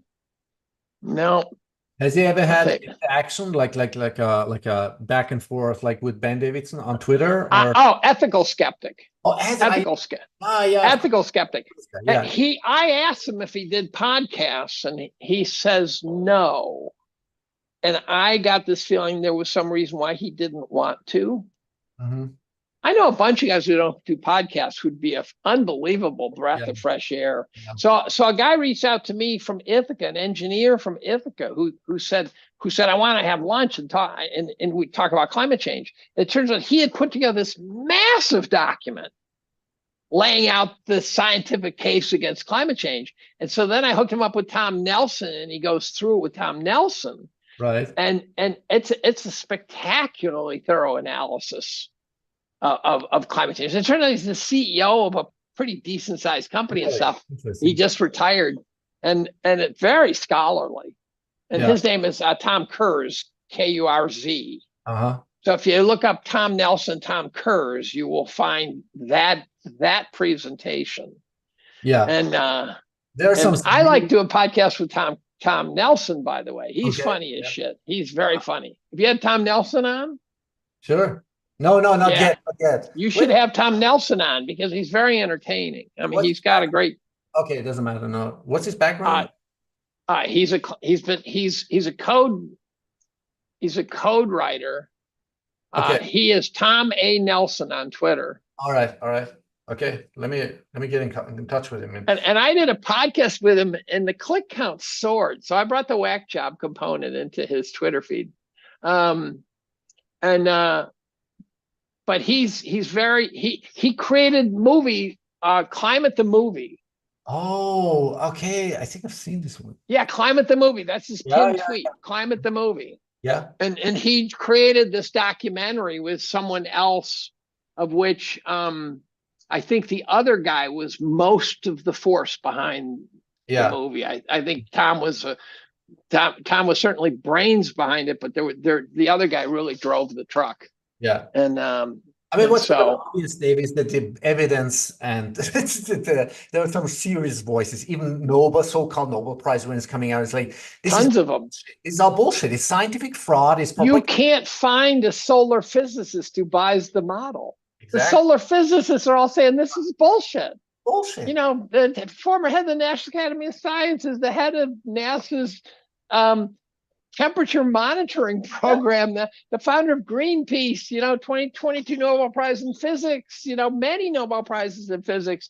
And their number one lie is that there's no credible scientist who doesn't believe it. And I go, and there's Nobel Prize all over the planet who are saying this is sad. The tragic part of it is that this is what's become so obvious. It's the biggest grift of them all. It's the biggest grift, but they have the resources, the media, the fucking educational system. It's all about control. It's about this is New World Order shit, and it's bazillions of dollars. It's right. I've seen estimates 150 trillion over 30 years. I'm going to fix a fake problem.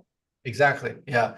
And now you've heard Whitney Webb talking about finding the relation of natural resources in quadrillion. So something like that. Like that's the one part. But the other part is of course control, and the third part I think is population reduction. I mean that's the outspoken agenda. They want population reduction. So here's the funny part of that story. I see people claiming they want the population down to 500 million. That makes no sense to me because I think it doesn't take a genius to realize that if you boiled the population down to 500 million, society would break and their lives would suck too. Depending on the technology you have at your disposal. Well, but you better have some awfully good technology because someone's got to build those robots and stuff, right? 500 million is subcritical mass, in my opinion. Right. Now, here's the really scary thing. We are between two glacial periods, right, that come along every some number of 10,000s of years. And if we go into the next one and we haven't solved our problems, when we come out of the next one, there's going to be no fossil fuels to rebuild civilization. So we have one shot at civilization in this interglacial period. We better get it right, which tells me we got to figure out the whole nuke thing. We have to figure out the nuke thing. Yeah. And this is why we need to question everything, Dave. But they won't let us. They won't They let us. won't let us. It needs some kind of, I mean, I'm still having, optimistic scenarios where, we have sort of critical masses of decentralized structures, peer-to-peer, or, Right. geniuses coming out and saying, fuck the patent system, fuck the non-disclosure agreements. We have one shot at this, otherwise. But these are seriously upheaving changes in society. Right. But right. So this is not going to be an easy trek, even by that model. The pain point hasn't been reached. Right. My point is, I think the valley of death we have to go through to get to that other side is a serious one. Wow. Okay. That's a very serious statement making. Yeah. God, gee, I could talk to you for hours. We did that last time, you may recall. We talked for probably 2 hours after you stopped recording. So Dave, we went all day. Give us like a super holistic scenario playing out in the next I don't know, 3 to 5 years or something like that. I just don't understand who's driving it and why. I just don't understand that. But I also, as I like to say, I don't understand why the King of France would decide it was time to attack the King of Spain. I go, what, is 100 million square miles of acreage not enough for you? Are there not enough wenches in France? Do you need some more from Spain? Why are you doing this, right? And so humans have done the inexplicable since we've been recording history, right? But I think we are in a spiritual warfare. Would you agree with that? We're in a spiritual war? Well, I'm not religious, but yes. It is spiritual in the sense that it's kind of a battle for the soul of society. Yeah. Well, thank you. And so yes, I agree with that. Well, Dave, I'm not going to hold you up anymore. It was fantastic again, to go as always. And send me a link. I'll send you a link, and I'm hoping to, somehow we have to get you together with Mike Harris. I think that would be really a very complementary discussion. I think right. Be fun. Yeah. Dave, thank you. Adios.